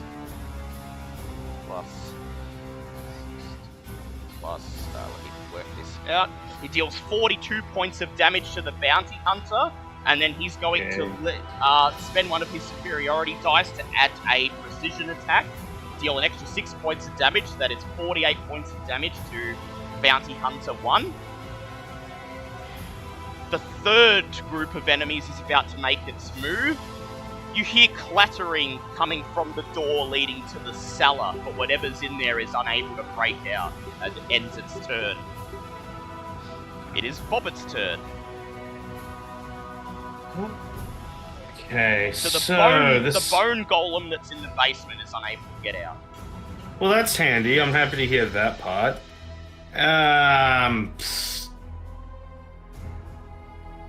I'm not gonna lie. A lot of factors into this plan were not considered before we started. Oh, I still have thaumaturgy on me, don't I? You do. That's useful. Have I heard Keeper roaring out and saying like he's in pain? Yeah, so you've go heard with it. had You've to have just noticed heard the a big fireball. grrrr. Because I kind of need to stop the berserking. Because where are we? Otherwise he's going to pound Lucian. Yeah, the golem's creator if within 60 feet, which I believe I am if I'm Yeah, you Am I are. within 60 feet? Yep. Cool. You can try to calm it by speaking firmly. In 60 feet of the persuasively. Berserk Golem can try to calm it by speaking firmly and persuasively. The Golem must be able to hear its creator, who must take an action. Is it me who's taking action, or Yeah, you're the taking Golem? an action. You're taking an action to try to calm him. Well, yeah, I kind of have to, considering Keeper's directly next to Solution, and will start beating the shit out of him if I don't. So yeah, I'm gonna do that because everything kind of hurts at the moment. Just yell out, going, "Keeper, sweetie, please don't beat up anyone we don't want to. Just the bad people, please." Please make a persuade check. Okay, that's a 25. That's a 25. Keeper is calmed down. And then at the end of your turn, Keeper attacks the bounty hunter in front of him, roaring. He makes I would like to two have done slam more, but attacks. Yep. Kind of glad I'm not doing anything else right now, because seriously, getting blown up by 2 fireballs and falling from a building, I'm kind of messed up right now. He has 2 slam attacks. He gets disadvantage on the first because he got hit by a Yeah. fireball. But that is Understandably. still an 18, so he still hits it. And that is 14 points of damage. He then goes in for his second and only rolls a 12, unfortunately. So he's unable to hit the bounty hunter again. Oh, buddy. Okay, it is now Bulb's turn.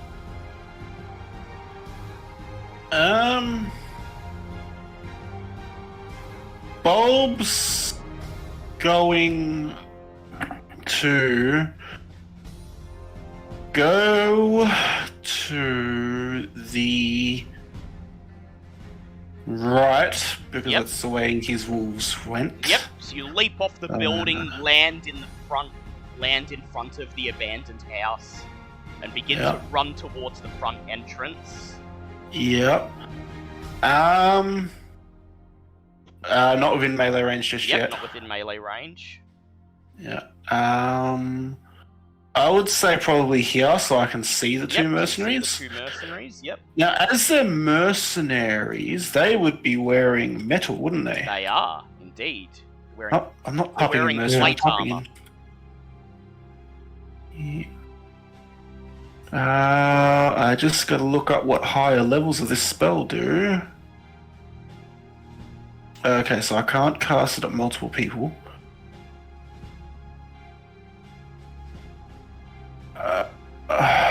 But it is an action, which means I won't get to attack. I need to. I don't get sorcery points back at a short rest. It has to be a long rest. Mm-hmm. Bonus action, I'm going to say vomit so that my Yep. shield activates It again, needs to because I just fly in remembered that front of deactivated. Can I see the mage? Yes, you can. You see the mage on the other side of the door. The doors are wide open. I'm going to cast Grasping Vine right here Yep. To grab the mage. to grab the mage and pull him to right in front of me. Yep. So the mage, does he need to make a save? I do have Grasping Vine up. I do have Grasping Vine up. Dexterity saving throw. Yep. So the mage is going to make a dex save right now. And that is a 17. That meets it. You send out a grasping vine and the mage ducks. The vine sails just over his head. Okay, well, I still have the Grasping Vine is still out. Yep. While I have. Oh wait, sorry, that was a bonus action. Yeah, it was. So you still have your actual action. No, but I activated my shield. Oh yeah, you did. Yeah, so that's it. You're done. Can I just say that I cast that as my action? Yeah. Yeah. Okay. So the vine is there for another minute as long as I keep concentration. Yep. Okay, so we're gonna go to the first round of enemies. The mastermind sneaks up behind Zinhorn, and as he rises, he raises his weapon, strokes his beard, and says, "You will die now, Archdruid." And first of all, he's going to roll his recharge to see if he gets his cunning insight back. And indeed he does. Damn it. As a bonus action, he's going to grant his cunning insight to Bounty Hunter 2 and Mercenary 3, who's just outside. And then he's going to attack Zinhorn with his first melee attack. He has advantage. Well, that is a nat 20 anyway. Oh, for fuck's sake. So Zinhorn, you take 18 points of piercing damage from his +2 rapier. So it gets advantage because he was in hiding, but Yeah. does the alert feat mean that I can't be surprised? Or That's does only you can't be surprised at the start of combat. that... Okay. So yeah, so he rolled his first dice and it was a nat 20. So you take And other creatures don't gain advantage on attack rolls again as a result of being unseen by you. yeah. Well, he's going to he's still going to use his insight because he doesn't know that. But you take 18 points of damage from his +2 rapier plus an additional 30 points of poison damage. Do a con save? No, you don't with the mastermind, it just automatically happens. Plus, his sneak attack goes off, and you take an additional 25 points of damage. Mm-hmm.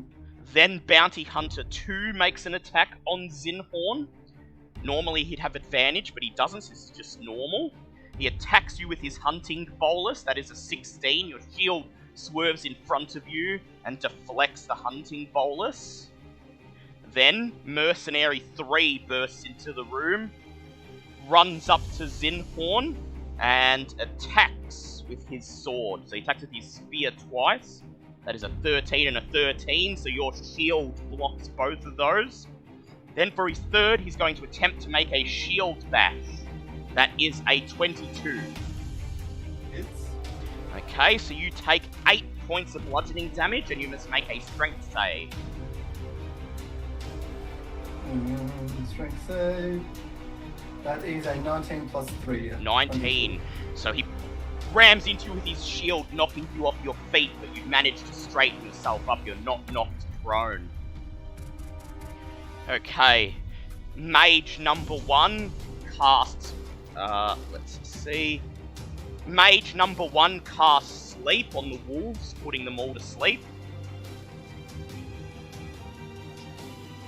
Then Mage number 2, seeing Bulb standing outside, casts a 5th level magic missile.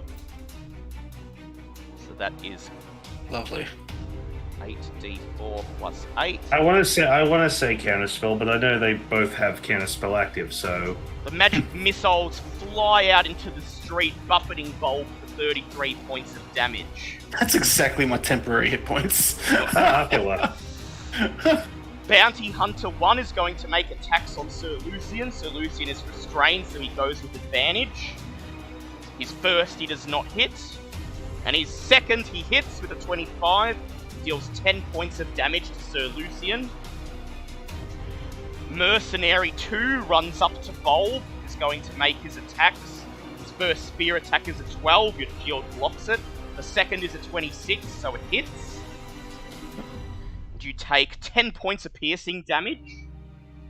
Then for his third attack, he's going to make a shield bash, charging out with his shield. That is a 14. Your shield flies in front of you and slams into his shield. Mercenary 1 charges towards Bulb, goes in for the same 2 attacks, and you are now flanked. Yep. The first one is blocked by your shield. The second one is a 21. Does that hit?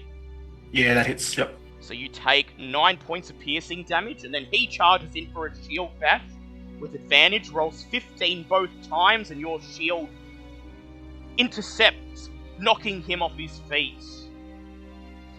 Okay, it is Zinhorn's turn. Alright, so I've got an idea. So what I'm going to do is I'm going to cast Maelstrom in the room, Yep. good God. Oh, let's not put the fire out. and then I'm going to wild shape into a water elemental. Ah, lovely. Oh my God. So I must point out that I did intend for you to take on all these enemies, like, in small groups as you move from room to room, not all at once. I fucked We've up. all gone to different rooms to take on our own challenge. You know what? In my defense, at least we have Revivify now. Yes. So I do have a question though, but I'll wait till my turn because I'm sure I'll get in trouble if I ask out loud. Alright, so yeah. Let's see Zinhorn, who have we're his casting moment. Maelstrom. So And then instantly going water elemental to be invisible in the maelstrom. Yep. So water bursts from your body, instantly douses the fire and begins to pour out into the street. And you dive into the water. You are invisible. That is your turn done. This area of this room is now flooded, making it difficult terrain. Okay, it is Sir Lucian's turn.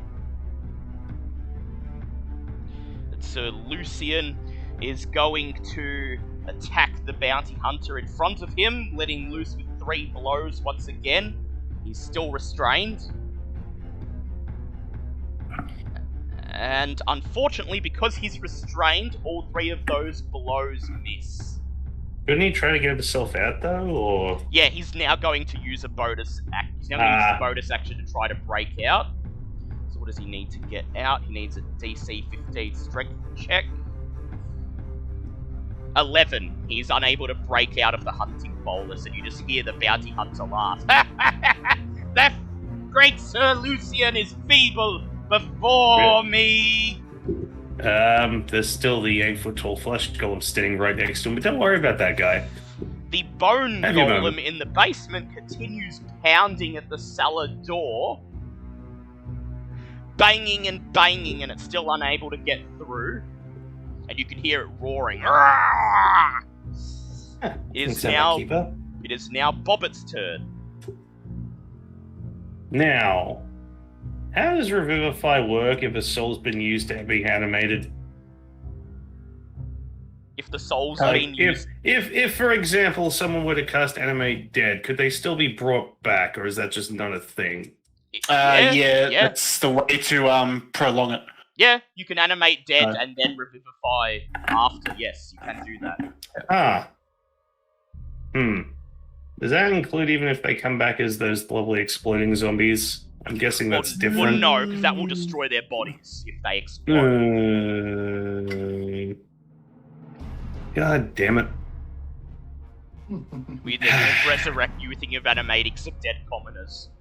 I mean, we're kind of outnumbered here, and I thought the numbers might have helped, but You could resurrect them as normal zombies that don't explode.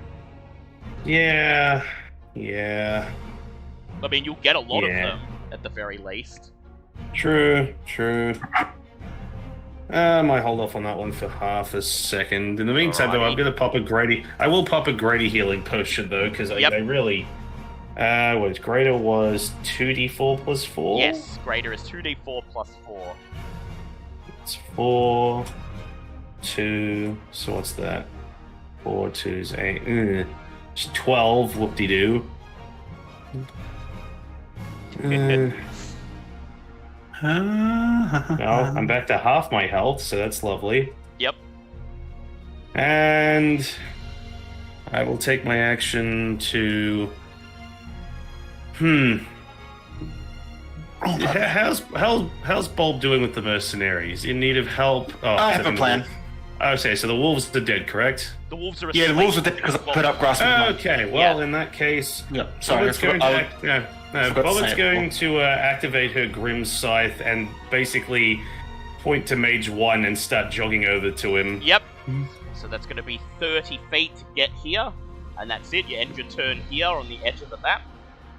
Yeah, well, unless I decide to start animating corpses. Unless you want to dash, or unless you want to dash to Mage 1. Because that takes an action to dash. No, because the spell takes an action to use, so... But, either way, it's not going to really... Because either next turn you'll just close the distance, Okay, so it is now Bulb's turn. Okay, so if I was to go here... Yep. As far as I'm aware, would any of the mages be able to see me? No, the mages cannot see you. However, you will get an Okay, attack so of I'm going to take I'll take the one mercenary attack of one. opportunity. Yep, Yep, so Mercenary 1 swings at you as you jump backwards out of his range.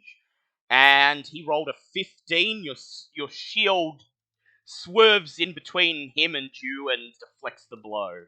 Okay, well, as far as I know, no mages can see me, but I'm still going to use my last meta magic option. Yep.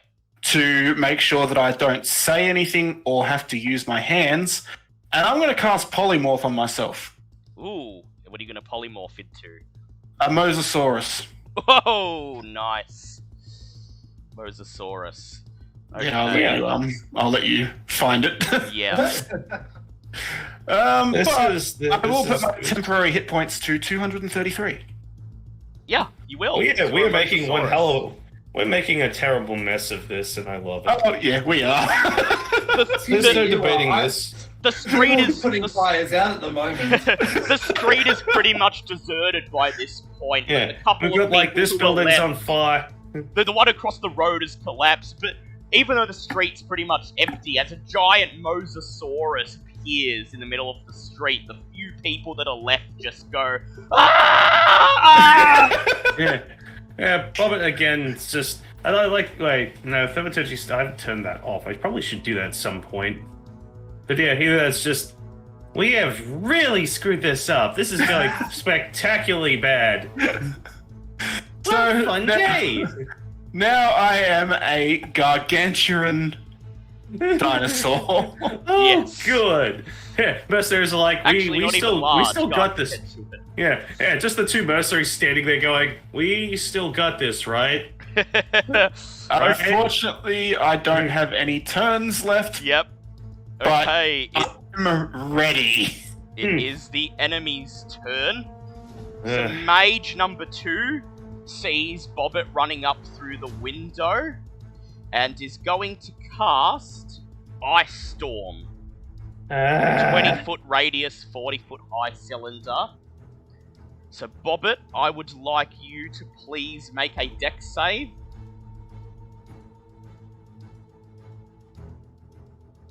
Is 19 plus 3, so 22. Yep, so you take 5 points of bludgeoning damage and 15 That'd be points of cold damage as big shards of ice rain down upon you, saturating the area around you and turning it Okay, into difficult going to need terrain. you to stop doing that now. Then, mage number 1 steps out through the front door, looks right at Bobbit, and casts Lightning Bolt. Please make a dex save, Bobbit. I realize I brought almost all of this on myself. That doesn't mean I have to doesn't mean I have to be happy about it.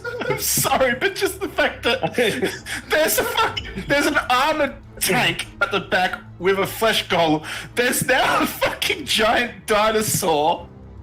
Hey, There's one elemental hiding in a fucking maelstrom. Yeah, and you keep beating up the one snake person on your front lawn who's getting exceedingly pissed off. neither of them set the building alight. But it's just It's a like, 19. Look, that's a 17 to dodge. 17, so yep, you do dodge it, but you take half of the damage, so that is 15 points of lightning damage. Ow! Mercenaries 1 and 2 are going to make attacks against Mosasaurus Pole. yeah. So that is 19, 18, and 13 from the first one. My armor class is 13, so I Yep. get hit by all of those. So he's using his spear with 2 hands, so you take 34 points of damage.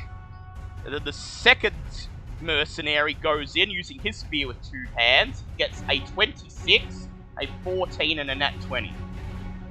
Okay. So that is 45 points of damage. Math. Okay.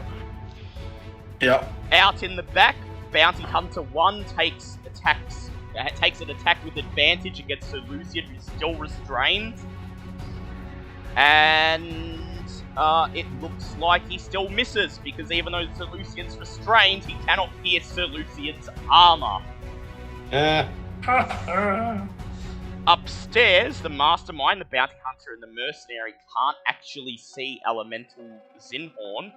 So the Mastermind as well. All need to make strength saves. Yes, they all are going to make strength saves. I will be right back. If anything happens to me, just let me know. Mastermind failed. They all failed. Alright, so they all take 66 of damage. Yep, so go ahead and roll. 1, 2, 3, 4, 5. Yep, cool. That is 6, and 6 is 12, and 5 is 17, and 5 is 22, and 3 is 25, and 2 is 27 points of bludgeoning damage. So Mercenary 3 is swept away by the deluge as he goes down. And Bounty Hunter... So they're still out there, pulled 10 feet towards the bed. Yep, based towards the middle. bed. And Mastermind is flung onto the bed, takes 6 points of bludgeoning damage. And because they can't see you, they're both going to attempt to hide as a cunning action. So the Mastermind will go first. And he got 31 on his stealth. So he successfully hides. Bounty Hunter 2 is going to attempt to hide. And he gets a 20 on his stealth. Go ahead and roll a perception check, please, Zinhorn. That is a 15 plus 9. Yep, so you do see Bounty Hunter 2. He's unable to hide from you. Okay, it is now Zinhorn's turn. So, Zinhorn is going to, in his water elemental form, basically just come up as a giant wave behind Bounty Hunter 2, because that's all he can see. Do the whelm, so basically surround him and then drag him underneath the water. Yep, so he's going to make his strength check. That is a 3. Oh yes, he's now held within the whelm. Takes 2d8 plus 4 damage. Yep, so go ahead and roll that. 11 plus 4 is 15. And you force your water down his throat, he gurgles and falls limp. He's dead. Just spit him out the side and go back under the water then. Yep. Go invisible once again. Mm-hmm. Okay, it is Sir Lucian's turn. So Sir Lucian, you are restrained by the bolus. Would you like to try to break out? Oh, restrained. Okay. So you need to make a athletics check. It has to beat 15 for you to get out. And by the way, sealing the cellar door did well. The last 3 rounds, there's been something trying to beat its way through the door, but it can't get out. Oh, okay. Can I try and use a strength check to sort of free myself from the entanglement? Yep, go ahead. Roll an athletics check for me. That's gonna be athletics, won't it? That is a 16. 16. You break free of the bounty hunter's bolus, flinging it to the ground. He raises his sword, ready to fight you. You've done a good job at basically taking out whoever's come through this back door, so go ahead, attack the bounty hunter if you like. Yes, please. Okay, swing to attack. That is... that is a 30. Yep, that's a hit. Go ahead, roll your damage. D8, I believe. D8. Yep, D8 plus 8. That is 10 points of damage there. Lovely. Next attack. That is an unnatural 20. That's a hit. Damage again. D8 plus 8. That is 15 points there. Ooh, lovely. And next attack. You already use an action already to free myself from the bonds? Well, you still get 3 attack. Well, that was a bonus action to break out. Oh, Ah. no. That is 23. Roll to hit. That's 10 points of damage there. 10 points of damage. Would you like to expend a superiority dice to throw a precision attack in there for more damage? Yeah, that's another D10, isn't it? Yep. Oh, that's another 9 points of damage. Another there. 9 points of damage, and that's what finishes him off. Ah! He goes down as you run him clean through. It is Bobbit's turn. Bobbit is very angrily swinging her now scythe on the front lawn, just going, this was supposed to be a vacation. This was supposed to be time off. Why is it all the same? Why is it the second I get involved in anything, all there is fire, ice, pain, pain, pain. Nuts to this noise. And cast Fast Step on herself, which is a lovely, her 5th level spell, which haven't been able to use because simply teleporting inside the tomb is just not a thing. So Fast Step is you teleport up to 60 feet to an unoccupied space you can see. On each of your turn before the spell ends, you can do a bonus action to teleport in this way again. Ooh. So that's nice. she is going to teleport herself directly behind mage number 2. Right into the middle of the house, and you can feel the heat, even though the house is no longer on fire. Do not care. Just has the scythe and just goes, you first, sweetheart, and just swings at him. Go ahead, roll to hit. And that is going to be a 30 to hit. 30, yeah, It's that not definitely 20, hits. but it's close. That definitely hits. I get the D10 because I have my necrotic thing, and for once, this is someone that's not going to magically resist necrotic in any fucking way, so we get to actually do this properly. Okay, so that's +7, so that's going to be 16 points of necrotic damage. I would laugh so hard if he had a spell that was like Absorb Elements, but for Necrotic and Radiant. I'm so glad Absorb Yeah, Elements doesn't doesn't work like do that. But I would laugh so hard if he suddenly pulled that shit. I know. So yeah, so that's going to be 17 points of necrotic damage, and Nice. after they hit, Bob's just going, if anyone that can hear me, and I know everyone can, if anyone would like to heal me, that would be lovely right now. Having a bad time, not happy. As if Also, in Keeper. As if in response, you hear Keeper roaring "Urgh," as he shuffles into the house. 5, 10, 15, 15, 20. He'll get there next Yeah. round. It either comes to me, or you can go play with Mage 1. I want Mage 1 to turn around and go, oh no, my friend's in trouble. What the hell is that thing in the goddamn hallway? It is Bulb's turn. Bulby Boy is going to bite one of the mercenaries, Yep. and tail the other one. Yep, so go ahead, roll to hit them. Okay, so the first one. That is an 18. 18, that is a hit. Okay, so 6d12 plus 8. Because that was a bite. 61 damage. 61 damage. Ooh, okay. And are you going to tail the other one, or are you going to tail the same one? I cannot attack the same person. Yep, that's Hold on. This guy needs to make He does, doesn't he? He's just immediately grappled. Yeah, he's just grappled in your mouth, that's right. Yeah, so he can make an escape attempt on his turn. Yep, so you just swallow Mercenary 2 up into your mouth. He's just screaming. "Ah!" And then I'm going to tail attack the other mercenary, Go ahead. which is another plus 12 to hit. So that means 21. 21, yep, he can't block that. 3d12. 26 damage with the tail. Ooh. You send him flying. Ah! He lands as a crumpled heap on the ground. Okay, it is the enemy's turn. So the mastermind... Oh, I killed someone. Awesome. Yeah, you did. So the mastermind, while still hiding, sneaks downstairs. He'd be in the maelstrom. Yeah, he's still in the maelstrom, isn't He's he? still in the maelstrom, so yeah, he's going to make a strength save. Well, actually, no, he's not, because he hit last turn and then he exited the room, so he's not. Was he still in the maelstrom when he hit? Yeah, he was... Yeah. Oh, yeah, but then after he hit, he then moved out of the room and ended his turn outside the maelstrom. Right. And now he's moved the rest of the way to his destination. So he pops up in front of Bobbit. It got to rain as well.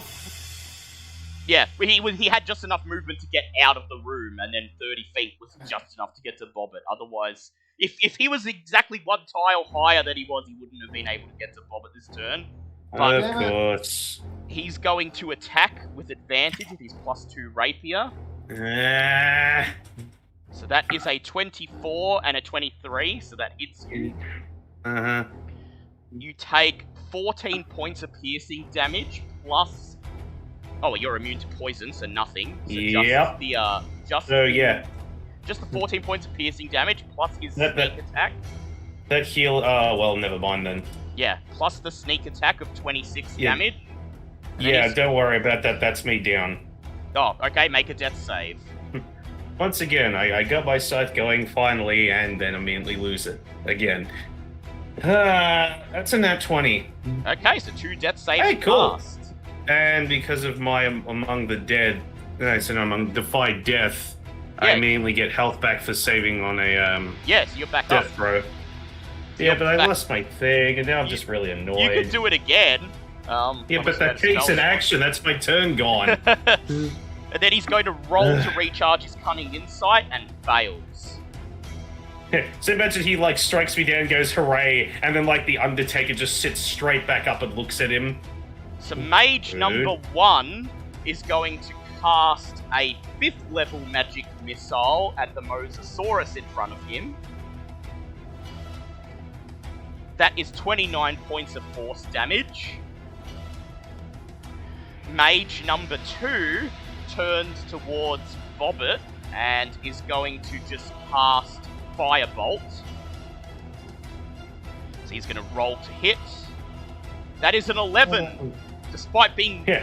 directly in front of you, he misses with his Firebolt. Oh no, no! Just imagine he goes to do it, and just Bobbit just stretches out the mechanical hand, just puts it over his head, and goes, "No, we're not doing that right now. You just absorb it. just shh. No." Did you say Mage 1 attacked me or someone else? Sorry. Yeah, you. It was 22? Yep. Okay, cool. Mercenary 2 is going to attempt to break free. It's a DC 18. Well, he rolled an 8, so he's unable to break free. So instead, he just draws Good. his rapier and just starts stabbing your tongue underneath him. That is a 19 to hit, and he deals 12 points of piercing damage. That's okay, I'll take that. It is Zinhorn's turn. This is gonna be fun. Yay! Well, since Zinhorn can't see anyone up here, I'm sure there's people having fun downstairs. He's gonna go. Kill. So the fact that I've got a swim speed of 90 and a normal speed of 30 as a water elemental. Yep. And Yikes. I'm in the Maelstrom, which has a 30-foot radius, so I can pretty much get. I don't know how the conversion works or whatever, but can I make my way down the stairs to them? You can. You just slide downstairs using your swim speed. This deposits you here at the base of the stairs. You're no longer in the water, and you have to use your normal movement. Okay, so I'm going to roll to see if I get my well back, which that's a 6, so yeah, I do. So I'm now going to go and consume the Mastermind. Mastermind. Okay, he's going to roll his check. He's not very good at strength, and he only rolled a 9. The 8, sorry. That is 8 plus 4 is 12 points of bludgeoning damage. Yep, and he's sucked into your Now space. Restrained and unable to breathe. Yep, Well, it is Sir Lucian's turn. Hello. Okay. Can I? Can I just enter the building and go chase Yep. after the mage one? Yep, so 5. Oh, actually, Mastermind is currently engaged with. Yeah, he's kind of waterlogged at the he's moment. restrained. You can actually hit him with advantage from where you stand. If he falls, do the other two fall as well? They might lose heart. He is their Oh boss. yeah, let's just execute the He's mastermind. restrained Yep. within me. Yep. So you're gonna go ahead, try to strike him. Ooh, okay, what's his AC? His AC is 18. That is definitely not a hit in the first one. Alright, let's try again. What's your roll? Oh, you gotta be shitting me. I failed the second one. But you get to roll each one twice because you've got advantage because he's restrained. Wait, what? Okay, that was the first one done. Okay. So now you're up to the second one. And that 20 on Ooh. the second one? Watch him come in and steal a kill on this one as Yeah, well. go ahead, roll your damage and double it. Doesn't count. Unnatural I 20, get the doesn't kill. It's count. within me. Alright. That is 8 plus 8, 16. 32. Okay, and you still get another attack. Alright, that is 26. So it's That's a definitely hit. pass. Go ahead, roll your damage. And another 16 points on top of that. Ooh, So, nice. So, 48 yeah. points? 48 points of damage. Very good. Okay. It is Bobbit's turn. On one hand, I really want to beat up the mastermind, but Mage 2 has been really shitting me today. Keeper, let's see. 1, 2, 3. You can get to in between mastermind and the mage. I'm just going to assume everyone else is... Actually, I'll send Keeper after Mage 1, since mastermind's clearly being taken care of. Yep. So I'll do that with his turn. He can go stomp that, and I'll just look at Mage 2 and just go... You know, this could have gone so much smoother. Really, really would have appreciated if you just, you know, laid down and died, but I suppose this will have to do instead. And basically just take my hand, poke him in the forehead with it, and then use, inflict wounds. Okay, and how much damage do you inflict? Well, I gotta hit him first. Yeah, you gotta It's hit a him. melee spell. That's 16 plus 7. Oh, yeah, no, that definitely is going to hit the Yep. mage. So even with his shield, All you right. still hit him. Yeah, no, fuck the shield. Just casually just grind my hand through the shield and go, no, just let this happen. Let's see. Inflict wounds is where I have you somewhere. Where are you? Cure wounds. Inflict wounds. There it is. It's a first level. First level is 3d10, so that's going to be 7d10 with necrotic damage. Ow. It's at 5th level. Yep. Yeah, no. I realize I probably could use this on Mastermind, but again, he seems to be doing just fine in there. 7d10. And yeah, that's going to be 43 points of necrotic damage applied directly to Yep. the forehead. Mage is down, it just falls to the floor lifeless, unblemished. Imagine it's just a blood splatter across the entire freaking wall now. Just Keeper's turn, Keeper groans. 5, 10, 15. yeah, I'll get to Mage 1. Mage Yeah. 1 hears footsteps behind him and he turns around and you just hear him jump and go, ah! As he sees It's just the Keeper. medieval version of goddamn Nemesis. Yeah, as Keeper's just standing, opens his mouth and goes, "Ugh," raises his hands and goes in for a slam attack, and that is a nat 20. Oh, And he good. deals 46 points of damage and just pounds Mage 1 into a bloody paste. I feel better now. Hooray. Okay, it is Bulb's turn. Bulb's just gonna make a bite attack. Yep, go ahead. Roll with Oh, Mercenary advantage. 2. Mercenary 2 never deserved this. That is a 24. That's a Dear hit. God. Let me just roll that bite damage. So that is 42 bite damage. Crunch! You crunch Mercenary's armor under your teeth and then swallow him. Yep. I'm guessing he's dead. He's dead, yeah, he's done. Yeah. Dead. He didn't get to take the acid damage. Oh well. I think that's the least of his problems right now. You gotta go see if you can tail the mastermind. Just I wipe out mean- what's left of the first floor. Tail will probably take out Keeper and Zinhorn at the same time. But they've Please probably got enough. Well, Keeper doesn't. Keeper's got like less than 20 HP left. Cool. Me and Keeper are twinsies. Can I just stick my head through the crumbling roof of level 1 to look into the southern room. Yep. Thump, thump, thump. You stick your head in and peer into a lounge room with what would have been only minutes ago a very comfortable fireplace. Except the flames have now taken over the room and are eating it to bits in front of you. Okay. I'm not getting any loot from this place because I basically nuked half of it. I apologize, people. Yeah, I'm just Yep, you're going done. to step.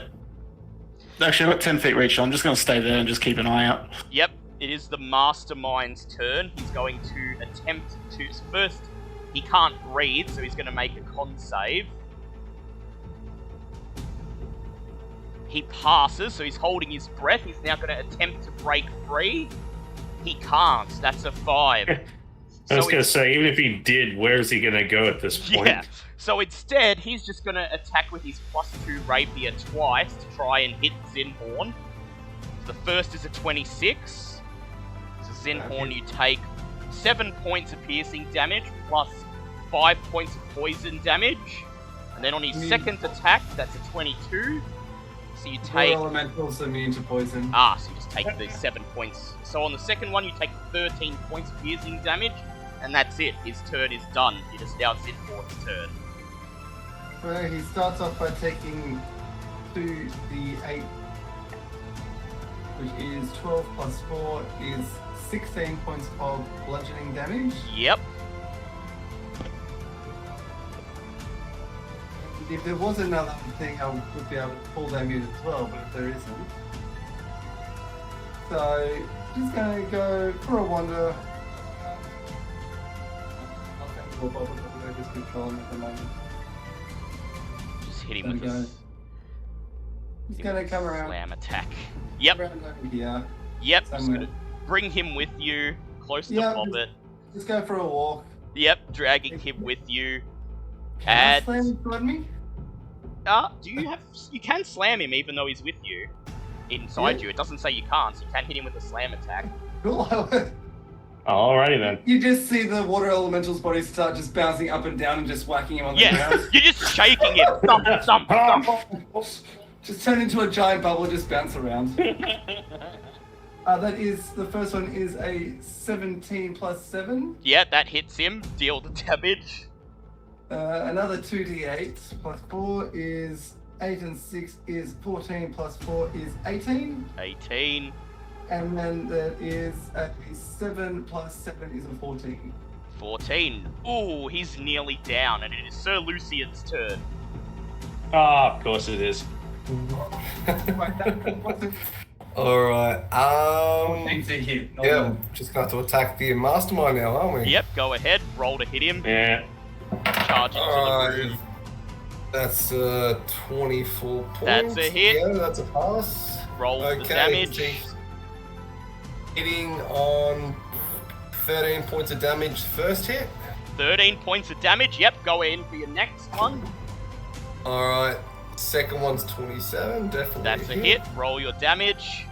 That's 16 points of damage there. And that's it. The mastermind is down. You leap forwards, stick your sword into the core of Zinhorn as the water elemental, and pierce the mastermind's throat. He opens his mouth to say something.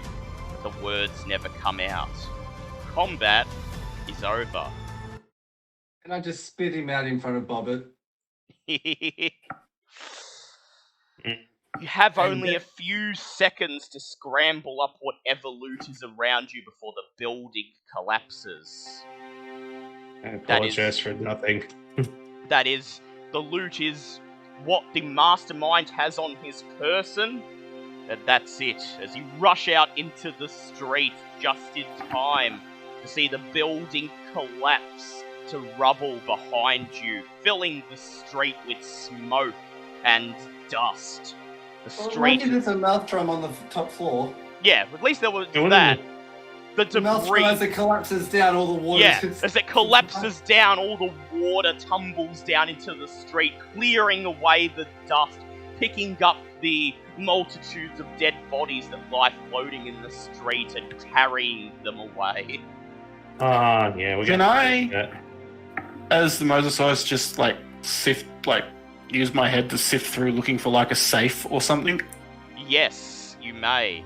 And so you push your head through the debris, and then you see a metal safe floating in the water in what would have once been the cellar. Scattered around it are 100 or more miscellaneous bones, once the components of a bone golem that collapsed on the building fell upon it. I know the rest of you guys, but I call dibs on the bones. Well, in that case, I'm going for the mastermind. You pick up the safe in your mouth and use your teeth to crush it. Spit its contents out onto the street. Here is what you obtain. From the mastermind, a +2 rapier and +2 studded leather armor.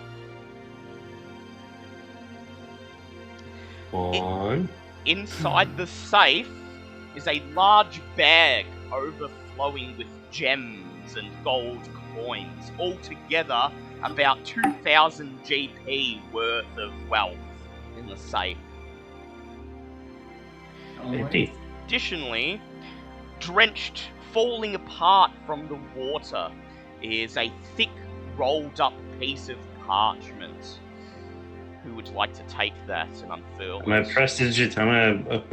prestidigitate it to dry it out, and if it's damaged in any way, cast mending on it to fix that all up. So you unfurl the waterlogged parchment, cast prestidigitation to clear the water away, and then cast mending to restore it to readability. And as soon as the words once again appear on the page, you feel your mouth falling down in shock. It simply reads thus: the Emerald Enclave are starting to expand their influence in Port Nyanzaru. Our hands are tied with the Xanathar Guild in Waterdeep right now. Your orders are to assassinate the leadership of the Emerald Enclave to avoid a repeat of the Waterdeep situation. Manchun. Does everyone else read this note? They could. No, only you.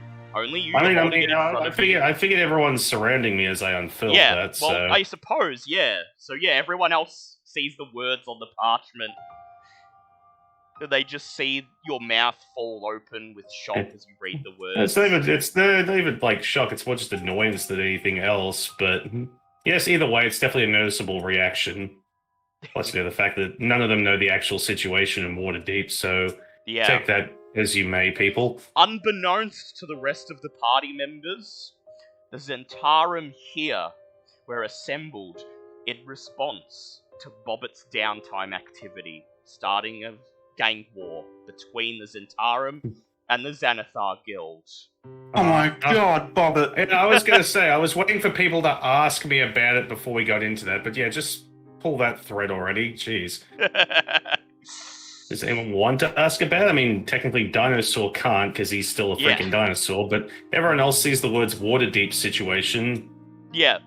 Zinhord, anyone? Sir Lucian, anyone want to comment on this Waterdeep situation that's mentioned in the note, knowing that that's where Bobbitt's been for the last 3 months? I'm not gonna say anything. Yeah, Sir Lucian knows better. Sir Lucian just shrugs and he says, well, good riddance. I'm never setting foot in that accursed city again. I'm living it up here in Port Nyanzaru, and nothing will take me away from it. To hells with Waterdeep, I say. Sir Lucian just takes the note out of Bobbitt's hand, tears it in two, and then tosses the pieces into the river of Maelstrom water. Zinhord, do you have anything to say? Well, as a water elemental, all he can do is just go over behind Bobbit and just slop some water down her shirt or something to express your disappointment. He doesn't actually know. He doesn't know if she was involved. He just knows there's you're feeling free to change back at any point and actually ask in person, Technically, everything's done now. Just starts getting his hand and just puts it on the shoulder. Mm. And then slowly moves it closer to the head. Alright. Zinhorn doesn't know that this is caused by Bobbit, but you have a strong feeling, especially considering the look on her face. Bobbit's look just gives it away that Bobbit knows something. What? Look, And then we don't. Look, I'm out of spell slots, so I don't exactly have tongues ready. So feel free to actually talk in common. I don't know primordial right now. The head and starts going down around the head. Just pulls head out and goes, what? Then just picks it up and throws it to the Mosasaur. Mosasaur makes a movement to catch her. Except it is too slow, and she just lands in a crumpled heap at the dinosaur's feet. Is there anyone else? I was going to say. Can't elementals speak though? No, they only in their language. My language is Aquin. Yeah, Aquin. Yeah. Yeah. Okay. Bobbit's out of spell slot, so she can't exactly cast tongues at the moment. It's just lying there going. And with that, just casually. Today's so you don't want Bobbit to try and get this? Yeah. I was going to say Bobbit's just like drenched wet, just lying there going. Is there anyone else? Just sort of rolls over, is looking to see if anyone else is around. Like, are there any people, like commoners, left? Any commoners who were alive have fled the streets and are long gone. Okay. Let's go. Okay, so, judging by the reaction, you clearly know something, even though we said nothing. I'm not even going to try with the whole, promise you won't get mad, because we're all smarter than that. So, the whole Zentaran Xanathar thing might have had a hand in it. Only a little. I drop polymorph and stand in front of Bobbit. What have you done to the Emerald Enclave? Bobbit, we didn't do anything to the Emerald Enclave. Then just as Alessandra just clicks in going, she's actually telling the truth on that one. Nothing we did was to the Emerald Enclave. What did you do that has caused problems for the Emerald Enclave? Mm-hmm. So just gestures over to Keeper and just sort of motions for him to take the skull off his head. So looks and goes, okay, well, we're going to get in trouble for this regardless, Bobbit, so I'll take it from here. All right, top quiz. How does one make a flesh golem? Keeper just flexes his muscles and groans. Yeah, it's just takes the scarf to reveal the point where his face is. But at this point, Bulb, you notice stitched into one of Keeper's patches of skin just beneath his right bicep, you see two tattoos faded. One, a tattoo of a winged serpent. The other, a tattoo of a beholder. You didn't go and wipe out gangs, did you? You make it sound like we simply went out and made noise for no reason in a name. No. What we did was simply more or less wipe out several gangs and then blame one on the other. Every Zentaran was blamed on Xanathars, every Xanathars was blamed on Zentaran. Several weeks' worth of work went into this. None of this should have been tied back to the Emerald Enclave, though it seems they're merely desperate for power, and we got dragged into it because, of course, we got dragged into it. That is how this seems to work. No matter what we do, it always seems to come back to bite us. So the Emerald Enclave needs help at the moment. Because if they're not currently winning... Well... Because the Emerald Enclave, the Emerald Enclave is in no way involved in this. The Emerald Enclave the Zentaran are fighting Xanathars. Xanathars fighting the Zentaran. Zentaran here only attacked you because you're a new power movement, and they see that the sign of possibly losing what little grip they have. This is an act of desperation, which means, and I need you all to stick with me on this one. It means our plan is actually working, though we didn't expect this much of a hostile reaction, though I suppose it was inevitable in many different ways. Scoff and say, plan? I never ascribed to such plan, and he just starts trudging away. That's why you weren't involved in it! He just starts trudging away down the waterlogged street, and he says, Rabbit. "Where did that squire get to? Oh, I hope Yes. he's got me. I hope he's got my spot ready, and no bloody bananas." You weren't Well, supposed to be hearing involved, that- and you weren't supposed to find out about it because we were All expecting hearing you not that to the come back. Enclave is not actually involved loses all interest. Just smiles. It's good to have Bobbit back.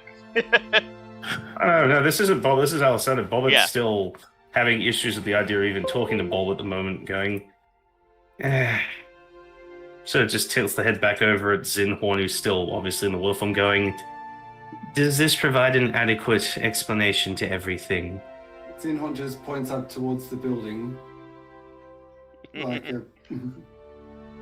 Well, okay, look, that was more. Look, we've been very quiet and stealthy about this. We saw a moment to put a more active handle on the situation, and let's be honest, no one here likes the Zentaran. Did we think people were going to get dragged into it? No. Did we want people to get dragged into it? I personally am not fussed either way. Bobbit does feel slightly bad about it, not as bad as sort of gestures quietly over towards Bold, but we know that revivification is still a thing, so it's not too late to still help these people. Does Keep anyone it- please have put the enough skull- diamonds for all these people? Well, I was kind of hoping that the noise and fire and everything else would attract other people to the scene, like guards, anything else. Yeah, and that as matter- you say this, armed guards Hmm. do start to probe the edges of the street, and people start to poke their heads. Yeah, around as people corners. start turning up, Bobbit immediately puts the skull back on Keeper's head to keep him covered, because obviously that's just not something you want in broad daylight. And with, Waterhorn just goes around and helps put out any fire that's remaining from the two buildings. yep, So, yes, it wasn't exactly the cleanest way, but you know what? Both sides walked away from that Dragon Horde incident perfectly scot-free. Some of them even managed to benefit from it. If there's one thing I'm getting sick of seeing, it's evil simply existing for their own sake. Evil for the sake of evil and not getting punished for it just seems like such a waste.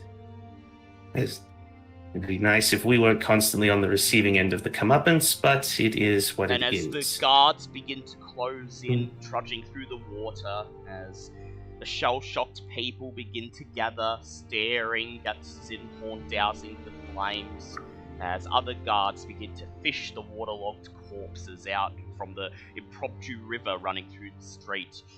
The session comes to a close. Zinhon, use water gun. Oh, So Lucian gives a speech later that night at the dinosaur races, stating that himself and his entourage came under attack by the Zentarum, but not to worry.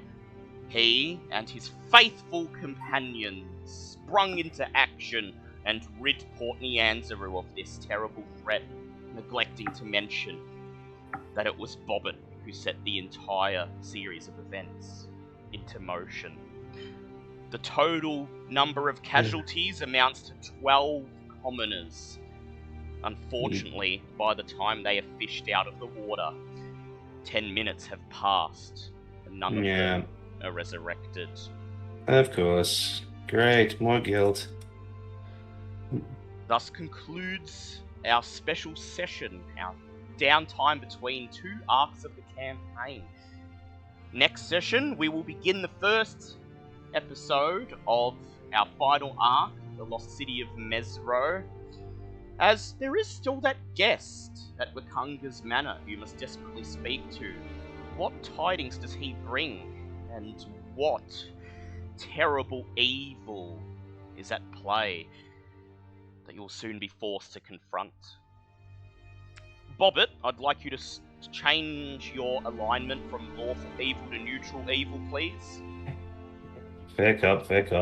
Sick of evil doing evil things and getting away with it. Oh, Want to thank I mean, That's not to live including by. herself. I was gonna say, not including herself, clearly. I want to thank Archangel K for joining us, and I want to thank 100333113 and Malchucker Maps for the follow. We hope you enjoyed this extremely long but fun session. We'll be back to our normal length of time for our next session, but we had a lot to cover in this one. We had some good fun. I hope you did too. We'll actually be back tomorrow for more D&D, because we don't have D&D next week. Everyone will be unavailable on Thursday. Next week we only have Vampire the Masquerade, and so to make up for it, we swapped Vampire, which was meant to take place tomorrow, to next week, so that we would have something, and we'll be taking the D&D that we're not having next week and putting it in tomorrow's slot. So, those of you who are keen to see what happens to Roger and Barry and the rest of the coterie, we hope you don't mind waiting another week, but Vampire the Chicago Chronicles will be back next week. Tomorrow, we'll get to see the start of the final arc of our D&D campaign. Until then, don't start gang wars, because you'll probably get someone else blamed for them. Goodbye, everyone.